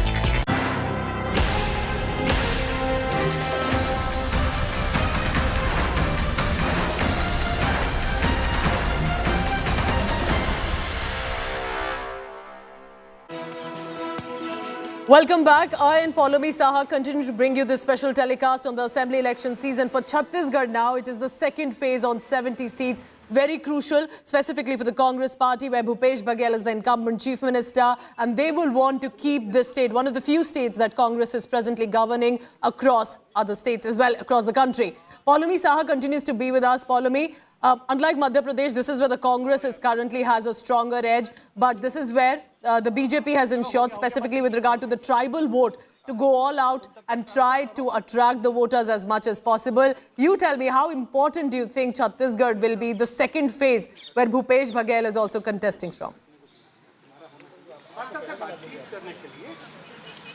Well, this is extremely crucial as far as the BJP is concerned. The Congress, when it came to power in the last assembly elections of 2018, off the back of a huge majority, it was ending the rule of the Bharatiya Janata Party of the past 15 years. It is a high-stakes battle as far as both the Congress and the BJP are concerned. Like you said, the Congress definitely going into this election with an edge, but as far as the BJP is concerned, the BJP hasn't given up the fight either as well. A very crucial second phase of elections that are taking place right now. Election, in fact, voting started at 8 a.m. this morning. 1.63 crore voters will be deciding the fate of political heavyweights like Chief Minister Bhupesh Baghel, his deputy T.S. Singh Deo, and Baghel is in fact among 958 candidates contesting for 70 seats that are spread across 22 districts. So a 90-member legislative assembly, 20 seats voting has already taken place on November 7th, and now 70 seats that in fact are seeing polling as we speak across 22 districts in the second phase of these elections. So the Naxal hotbed has already cast its ballot. Now it is for the rest of the state of Chhattisgarh, again, where the tribal population, as you rightly pointed out, Pooja, is a significant lot as well. In fact, as far as the BJP is concerned, that tribal push has been key to, its campaign strategies in both states of Chhattisgarh, Madhya Pradesh, as also Rajasthan as well. Remember, just a couple of days ago, the Prime Minister was in Ranchi in Jharkhand, where he in fact visited the memorial of Bhagwan Birsa Munda. He paid tribute to, of course, the tribal icon. He visited the birthplace of Birsa Munda in Ulihatu village as well, becoming the first Prime Minister to visit Ulihatu. Several schemes, in fact, were launched by the Prime Minister as far as, his visit to Jharkhand was concerned, which included, of course, the Viksit Bharat Sankalp Yatra, as well as a program where he gave out close to about 24,000 crore rupees as part of the particularly vulnerable tribal groups mission as well. So the tribal push has been well and truly on as far as the BJP is concerned, and Chhattisgarh has a significant population as far as the tribal component is concerned, and that has been a huge focus of the BJP in its campaign as well. Several of those seats that will be casting their ballot in this second phase of the election as well. So as far as STs are concerned, specifically to speak about the tribal vote, there are 29 reserved seats in the 90-member Legislative Assembly of the Chhattisgarh Assembly. Let's listen in to various reactions that have been coming in, including that of Chief Minister Bhupesh Baghel. आप मतदान करेंगे तो इस आपके एक vote किसानों के, मजदूरों की, महिलाओं की, युवाओं के भविष्य तय करेगा। छत्तीसगढ़ किस रूप में आगे बढ़ेगा ये भी आप इस मतदान से तय होगा। तो साथियों, मतदान करने अपने घर से अवश्य निकलिए, मतदान केंद्र पहुंचिए और मताधिकार का प्रयोग करें और छत्तीसगढ़ को सजाने संवारने के लिए आप मतदान करें। सर, किस तरीके से आप देख रहे हो, बीजेपी की स्थिति कितनी मजबूत है पूरे छत्तीसगढ़ में? दूसरे चरण का मतदान आज हो रहा है। निश्चित रूप से जिस प्रकार से जनता का आशीर्वाद भारतीय जनता पार्टी को मिल रहा है, जनता उत्साहपूर्वक परिवर्तन के लिए तैयार है। जिस प्रकार से 5 सालों में भूपेश बघेल की सरकार ने छत्तीसगढ़ की दुर्दशा की है, हर वर्ग को ठगने का काम, धोखा देने का काम किया है और इसलिए जनता पूरी तरह से परिवर्तन के लिए तैयार है और भारतीय जनता पार्टी को भरपूर आशीर्वाद जनता का मिल रहा है। तो निश्चित रूप से 3 दिसंबर को जब मतगणना होगी, प्रदेश में भारतीय जनता पार्टी की सरकार बनेगी और छत्तीसगढ़ खुशहाली और तरक्की की ओर आगे बढ़ेगा। किन मुद्दों के आधार पर आपने देखा कि जो पहले चरण की वोटिंग हुई है उसका परसेंटेज काफ़ी हाई रहा है, इस बार जो मुद्दे होंगे, जो आज मतदान हो रहे हैं, कौन से खास मुद्दे बीजेपी लेकर के आगे जा रही है? वास्तविकता ये है कि 5 साल में भूपेश बघेल की सरकार ने दुर्दशा की है। छत्तीसगढ़ को अपराध का गढ़ बना दिया है, नशे का गढ़ बना दिया है, धर्मांतरण का गढ़ बना दिया है, भ्रष्टाचार का गढ़ बना दिया है, माफियाओं का गढ़ बना दिया है, विकास के सारे काम ठप हैं और ऐसे में छत्तीसगढ़ की जनता परेशान है और छत्तीसगढ़ की जनता परिवर्तन चाहती है। भारतीय जनता पार्टी ने अपना संकल्प पत्र प्रस्तुत किया है। छत्तीसगढ़ के खुशहाली और तरक्की का पूरा रोड मैप हमने अपने घोषणा पत्र में प्रस्तुत किया है। जनता का भरपूर आशीर्वाद और समर्थन हमें प्राप्त हो रहा है परिवर्तन के लिए। अगर कोई बड़ा चेहरा नजर आता है तो नरेंद्र सिंह तोमर का है और Bharatiya Janata Okay, so that is of course how the BJP is feeling going into these elections. The second phase of the Chhattisgarh elections are underway at the moment. Polling is underway across 70 assembly segments. Over to my colleague Pooja Shali now, who will take you through the seat share and the vote share as they stood in the past election. All right, so Chhattisgarh Assembly has 90 seats, but today is on 70. 20 had happened on the 7th of November, 70 seats. In total in 2018, how did people vote for the Congress and the BJP? Take a look at this illustration graphic that we have prepared for you. 13 went to the Bharatiya Janata Party, but a whopping 51 went to the Congress Party. It was a good thumping victory, specifically after the 15-year run of Raman Singh from the BJP as the Chief Minister, that when Bhupesh Baghel became the CM, it was, of course, a huge moment for the Congress Party. They will want to, of course, continue with that streak, but within the Congress also, remember, there had been factionalism. Singh Deo was seen as, who's now the Deputy CM, that he was given the credit to the victory of 2018. He's now speaking to us. He's also, remember, a likely Chief Minister candidate, is what he's saying. It has delivered on direct benefits to the people, whether it is through schemes for farmers, whether it is whatever has been done for self-help groups in the forest department, forest produce, whether it is for the employed or the unemployed, whether it is in the health sector, whether it is in the education sector. These are things which have benefited the people directly. What do you think, about the BJP strategy? Because they are attacking you very fiercely, listing many scams. Even Prime Minister said that you have committed a scam in the name of Mahadev. So there's liquor scam, these scams. So how are you going to counter the narrative which BJP is propagating? This Bhupesh Baghel government is a corrupt regime. I hope you haven't included me. You said. So these are baseless allegations and at most allegations, which is the cheapest and the worst form of politics that could be played. You asked me questions as to what people expected of you and what have you been able to deliver. So the BJP should have been fighting this election on planks of what they would want to do for the people. What is it that they would want to do from the people? We would like to know about Operation Lotus before they talk about anything concerning alleged corruption anywhere else. What is the source of Operation Lotus in this country? First, the Prime Minister, the Home Minister, the leaders in the BJP should come forward and explain that, have that inquired into, seriously, for the people of the country. You were recently elevated as Deputy Chief Minister. You comes from Sarguja. There are 14 seats, but there are a number of rebels, for example, from Mahendragarh, Balrampur. You think you'll be able to deliver as you've been delivering Sarguja for the party? Because you said that for the past 3 terms, you've been clean sweeping this area. So are you confident that you're going to deliver this time also Sarguja, all 14 seats to Congress party? We've already tried our best. And whatever the results come, we accept them and go forward. It's never been 14 out of 14 all the time. There has been 110 in 77 in favor of the BJP. 1-9, I think there were 10 constituencies then. The BJP won 9 at a point in time. There have been times when the Congress has won 7, 8, 9. There have been times when both have shared 7 seats. So it's never the same. And it will never be the same.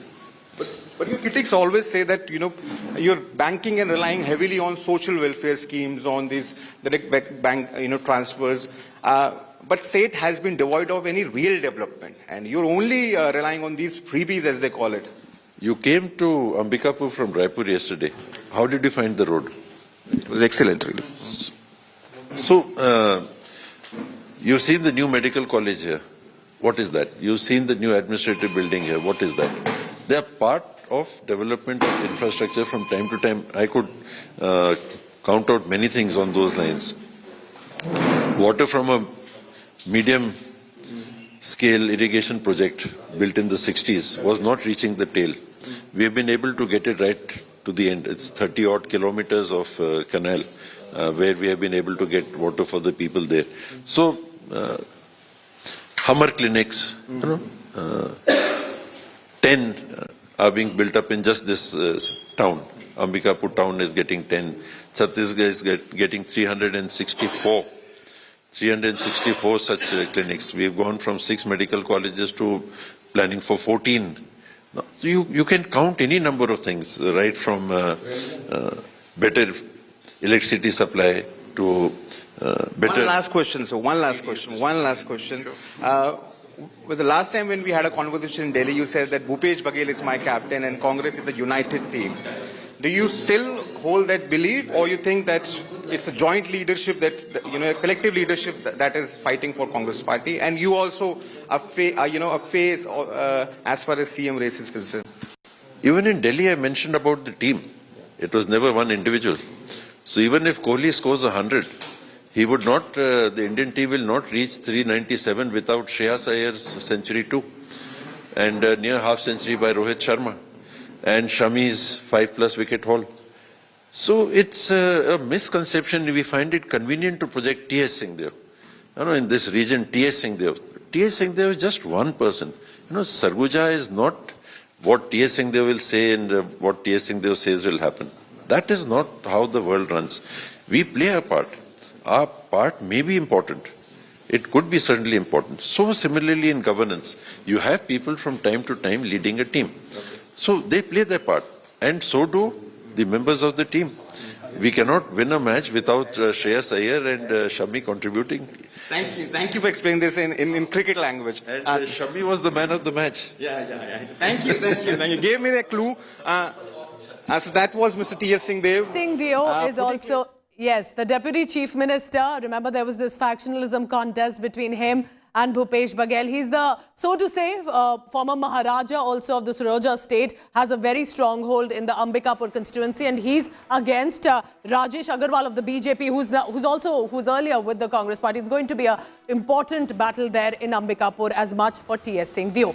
Let me now tell you about the vote percentage, the vote share that happened in 2018. It's important for you to know how the voting was earlier. Can it change in 2023, or how will it influence? Take a look at this. 33% went to the Bharatiya Janata Party, but the vote share was about 42% for the Congress party. They had a pretty good smooth run.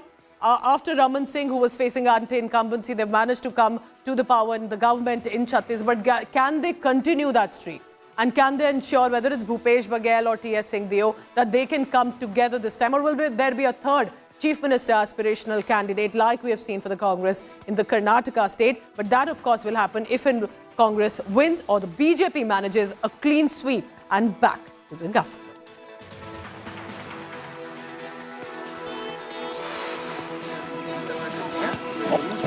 Right, so of course that is going to be extremely crucial. We're looking, of course, at the past vote share and the seat share. But as far as these two states are concerned, while it may have been very easy, it may seem to have called these elections just a few months ago. Since, of course, the elections were announced and the model code of conduct was put in place, the campaigning in itself has turned the elections, turning both of these contests into very close contest, Pooja.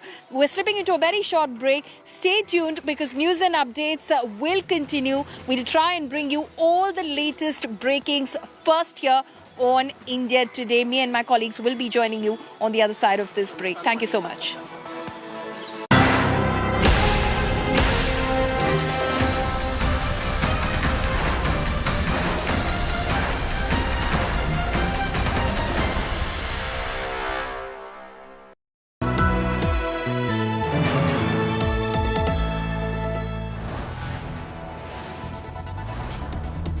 You are watching India Today, powered by Finest, Be Sustainable Change, a BNP Group company.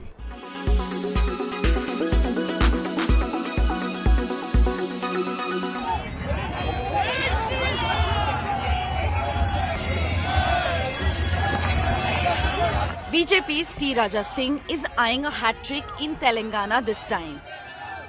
He is a two-time winner from Goshamahal constituency.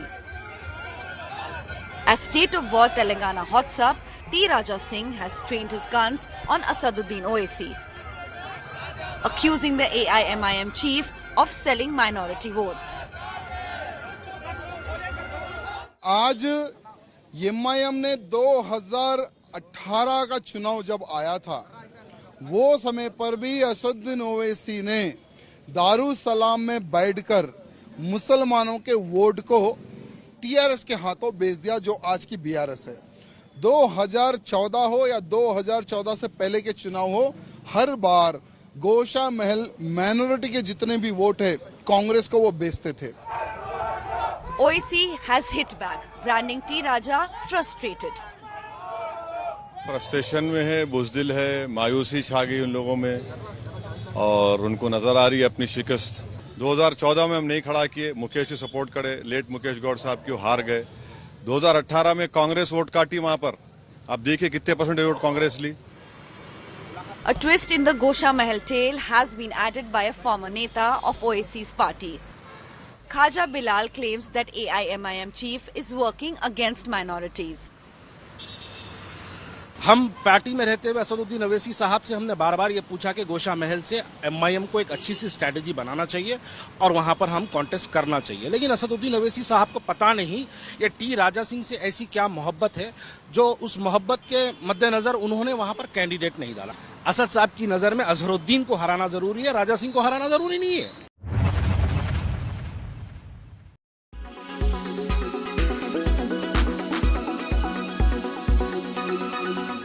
Make your media plan smarter with India Today Live TV on your connected devices.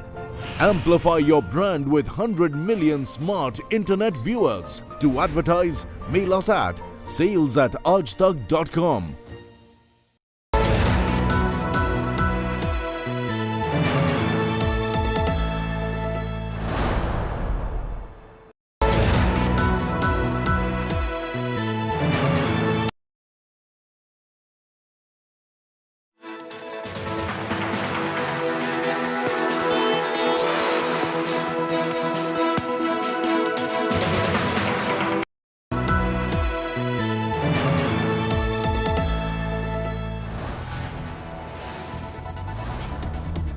You are watching India Today, powered by Finest, Be Sustainable Change, a BNP Group company.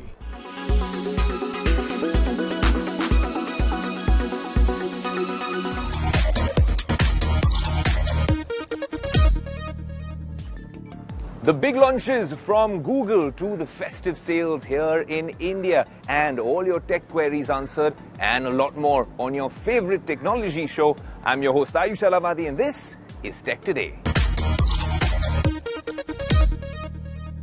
Well, if Techtember was dominated by the iPhone 15 announcement, Techtober is all about stock Android from the house of Google. The new Pixels are here on Tech Today. It's time to unbox them and let you know how AI is going to be a key feature in the new Pixel lineup.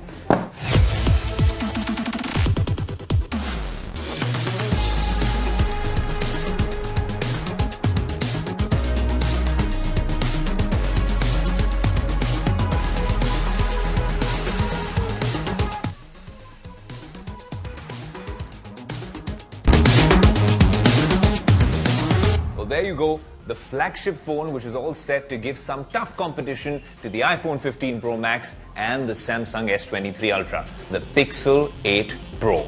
If you're a fan of stock Android and you've joined the AI revolution, this might be a worthy companion. And its younger brother, the Pixel 8. Now, both of these come with Google's new Tensor, which is a G3 chip. But with that G3 processor come a bunch of pros and cons. The pros, of course, are that you have not seen better AI tech-loaded devices in the market.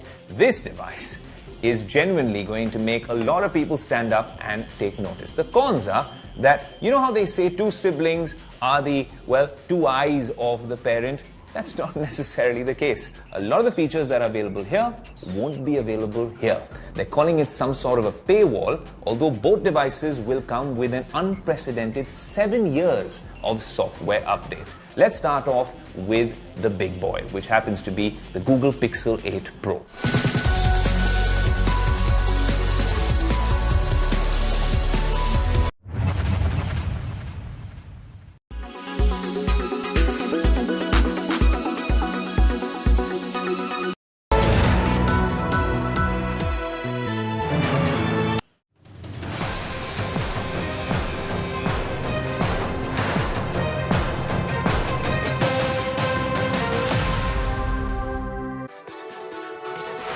Good morning and welcome. I'm Pooja Shali. It's a special telecast today. It's the election morning. Chhattisgarh second phase. Madhya Pradesh first phase of 230 constituencies and Chhattisgarh 70. We'll be bringing you the special telecast and it's not just me but on the ground. Joining me as co-anchors this morning, Preeti Chaudhary and also Paulami Saha, who will continue to bring you the updates. It's the #1 election team that India Today is bringing to you. Ladies, stay on with me because first, the headlines. All right, it's the state of war. Madhya Pradesh kicking off. Big politicians offer prayers, cast their vote. Shivraj Singh Chouhan makes a big statement, says Bharatiya Janata Party and voters will decide the chief minister's face in the state. 3 दिसंबर के बाद क्या मैं ये कहूं कि अगले मुख्यमंत्री, भावी मुख्यमंत्री भी शिवराज सिंह चौहान ही भाजपा की तरफ से होंगे? जनता पार्टी तय करेगी, जनता और party. Pradesh's minister making a big statement after voting says Pakistan will celebrate if the Bharatiya Janata Party does not win. दूसरा कोई दल जीतेगा तो खुशियां पाकिस्तान में मनेंगी. इसके लिए आवश्यक है कि राष्ट्र हित को सर्वोपरि मानते हुए कमल का बटन दबाएं. Meanwhile, it is the second phase of Chhattisgarh elections underway amid corruption allegation. Singh Deo rubbishing the charges. Says state government must always work as a team. It's a big moment and crucial for the Congress party for Chhattisgarh.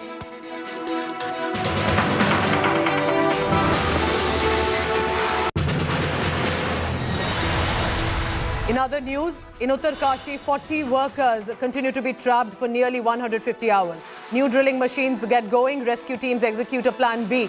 Rescuers are now, we are being told, 60 to 70 meters away.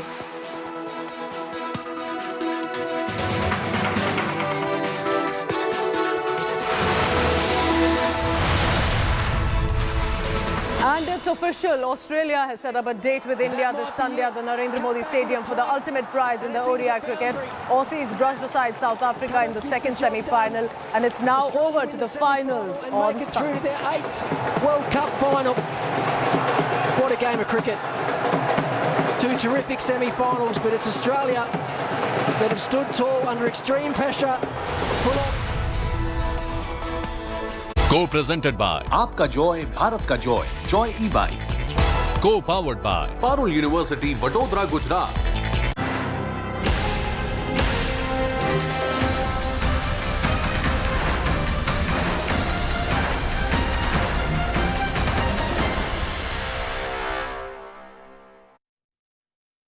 These are high-stakes elections for Chhattisgarh and Madhya Pradesh, but it's also not just about assembly elections. It's the countdown to 2024 polls.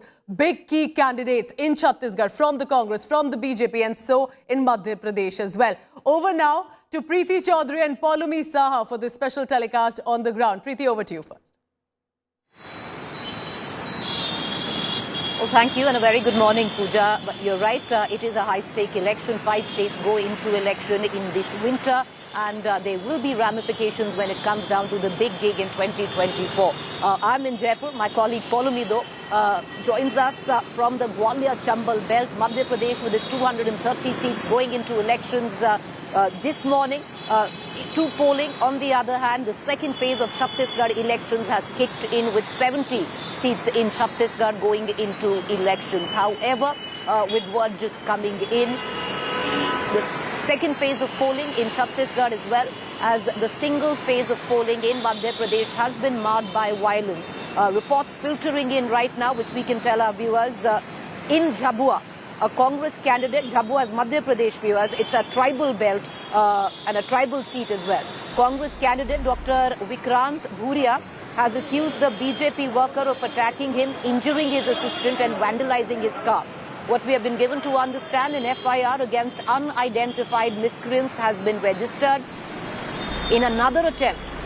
Word coming in to disrupt peaceful voting. An exchange of gunfire has been reported between two groups in Morena's Mirghan village. 2 people have been allegedly injured due to the stampede caused after the gunshot. Earlier, the situation turned tense yesterday, late night, when BJP and Congress workers came face to face in Morena. Police had to resort to tear gas shelling to disperse the crowds. This, reports of violence that have been coming in from Morena viewers is the Gwalior Chambal belt. This was the region of guns, bandits. Right now, the guns might have fallen silent. The bandits might have surrendered.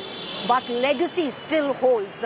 It is precarious, especially where the caste dynamics are concerned. And every polling season, there are reports of skirmishes, gunfire, face-offs which have turned bloody coming in from this particular belt. What's also interesting is that Morena is where the sitting Agriculture Minister Narendra Tomar is standing firm.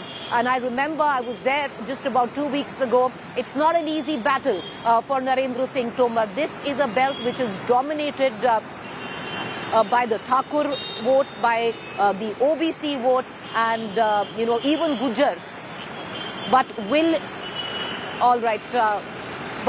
what comes down on the 230 seats in Madhya Pradesh, we'll only know when that last vote is counted. I want to immediately cut across to Narsinghpur, where sitting cabinet minister Aishwarya Prahlad Patel is contesting from. My colleague Aishwarya Paliwal joining us from there, as well as from the Gwalior Chambal belt. My co-anchor Poulami Saha getting us the latest. But let's cut across to Poulami Saha, then we'll go to Aishwarya. Poulami, 34 seats in the Gwalior Chambal belt, where you are right now standing. In the Gwalior East seat, I reckon that is where Jyotiraditya Scindia's aunt comes from, and she's contesting on a BJP ticket. Interesting dynamics, not very far from you in the Gwalior Chambal belt. Morena constituency seen episodes of violence this morning. Morena quite familiar unfortunately, with violence, especially on polling day. What's the scenario? 34 seats. It's crucial, Poulami, keeping in mind this is the belt, even though Jyotiraditya Scindia is not contesting on a ticket, but this election rides on whether he can pull it off with his, the MLAs, the 22 of them, 16 of them come from this belt.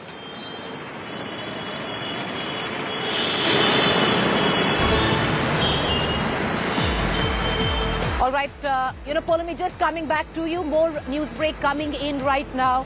Unfortunate news coming in from Chhattisgarh. A Naxalite attack is being reported IED blasts, one after the other, on the CRPF and DRG team that were out on patrol. 2 CRPF jawans riding the bike have survived. The team has gone out to provide security to the polling party. Confirmation of 2 IED blasts have been reported. Naxalites carried out the blast to harm the security forces. Yesterday itself, the Naxalites had put up banners and posters of boycotting voting. This is the second phase in Chhattisgarh. Violence being reported from Chhattisgarh as well. Even during the first phase, there was an IED blast where 1 CRPF constable had gotten injured. Once again, with what is being reported from Chhattisgarh, 2 CRPF jawans have reportedly been injured in an IED blast. Cutting across immediately, my colleague Rahul Gautam joining us with the latest. Rahul, will you get us up to speed with the latest news break coming in of IED blast? What is the nature of injuries? What are you getting in right now? Well, as far as sources are concerned, they're indicating to us that this blast took place this morning, and in fact, as we speak, combing operation is on. 2 CRP jawans they escaped unhurt, and they were riding on a bike. They were going to a polling booth to provide security to that particular polling booth. Now, remember, Naxalites had given a call to boycott the elections in Chhattisgarh, and this has happened in Dhamtari, which you can say one of the Naxalite affected area of Chhattisgarh. And as we speak, security forces are on ground there. The combing operation is on, and yesterday also a similar unfortunate incident happened. 2 more IDs have been located. This is what we are learning from our sources. 2 more IDs have been located in the same vicinity, and as we speak, bomb disposal squad, they're already disposing these bombs, these IEDs safely. But obviously this has raised concern as far as security agencies concerned, and obviously they are now heightening the security given the fact that 70 assembly seats are undergoing polling today. And in fact, Mr. T.S. Singh Deo is also here, who's the Deputy Chief Minister of Chhattisgarh. Sir, a blast has been reported from Dhamtari. A blast has been reported. I'll just get a quick word from Mr. T.S. Singh Deo. And as far as government is concerned, Mr. T.S. Singh Deo, in fact, he also said that he has already, since the administration is now in the hand of Election Commission, so the security aspect is now taken care by Election Commission, but adequate security forces are already on ground, and a combing operation is on. 2 more IEDs have been located, and the bomb disposable squad, they are disposing it off. But obviously, this has raised concern, and this has led to tightening more security in and across polling booths across the state. Well, Rahul, you're right, but it also flies in the face of the incumbent government, because Bhupesh Baghel has gone to town in most political rallies where he said he's ended Naxalism where Chhattisgarh is concerned. The sheer fact that just for 90 seats, the election still has to be split, where 20 seats of Sukma Bastar went into election in the first phase, and the second phase 70 seats, not without violence, and that's the unfortunate part.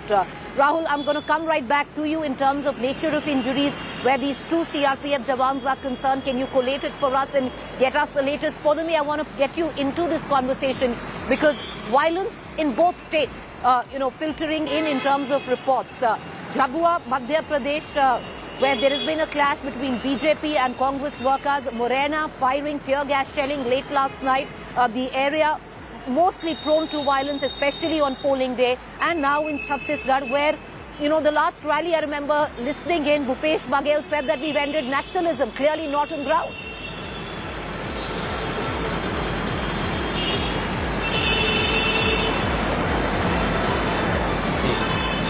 course, as far as Madhya Pradesh is concerned, the report of the IED blast by Naxalites in Chhattisgarh definitely very, very worrying, because these were security personnel who were going in to provide security to the polling parties. It's a huge responsibility and a challenge that they face. Of course, the bulk of the tribal belt, the Adivasi belt, the Naxal-infected belt has already cast its vote in the first phase of the assembly elections in Chhattisgarh on November 7th. But of course, there are of course, pockets that are casting their ballot in this phase as well. And that remains a security challenge as well. As far as those incidents from Jhabua and Morena are concerned in Madhya Pradesh, again, very disturbing reports over here. As you pointed out, the contest here, as far as Madhya Pradesh is concerned, is to a large degree concentrated to the Gwalior-Chambal region in itself, because this is where maximum of those defectors who in fact went away with Jyotiraditya Scindia in March 2020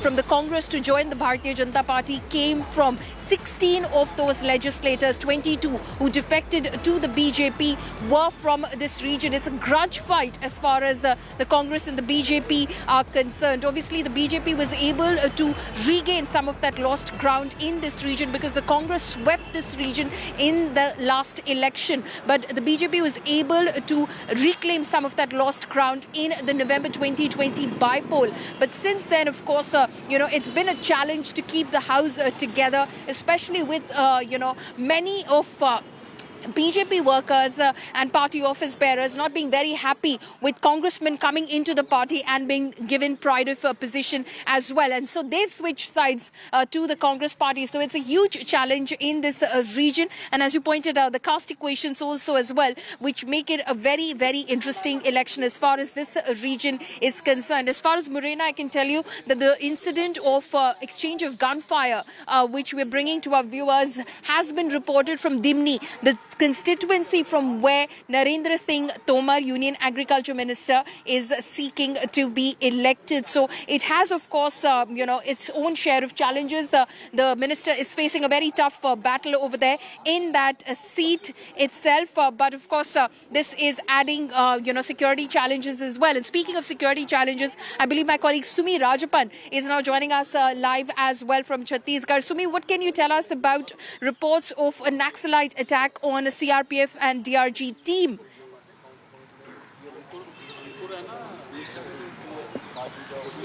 Yes, absolutely. It's unfortunate. And in fact, the CRPF Jawans, the CRPF personnel and the DRG were on a bike when they triggered a low-intensity IED in fact, it happened in Gallari, Ghatapur Road, which is in Sihava constituency. And this is really unfortunate because this was not anticipated in the first phase of polling when the entire Bastar division went into polling.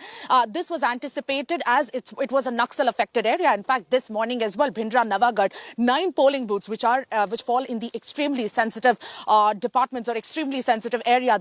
These polling booths have already began voting since 7 a.m. However, in Sihava, where this incident has taken place, the CRPF and the DRG personnel had gone on area domination to make sure that security personnel have been combing the entire area to make sure that the polling happened smoothly the way it happened in the first phase. In fact, in the first phase, speaking of the first phase, there were 3 IED blasts that had been done in Sukhma, Dantewada and also in Kanke.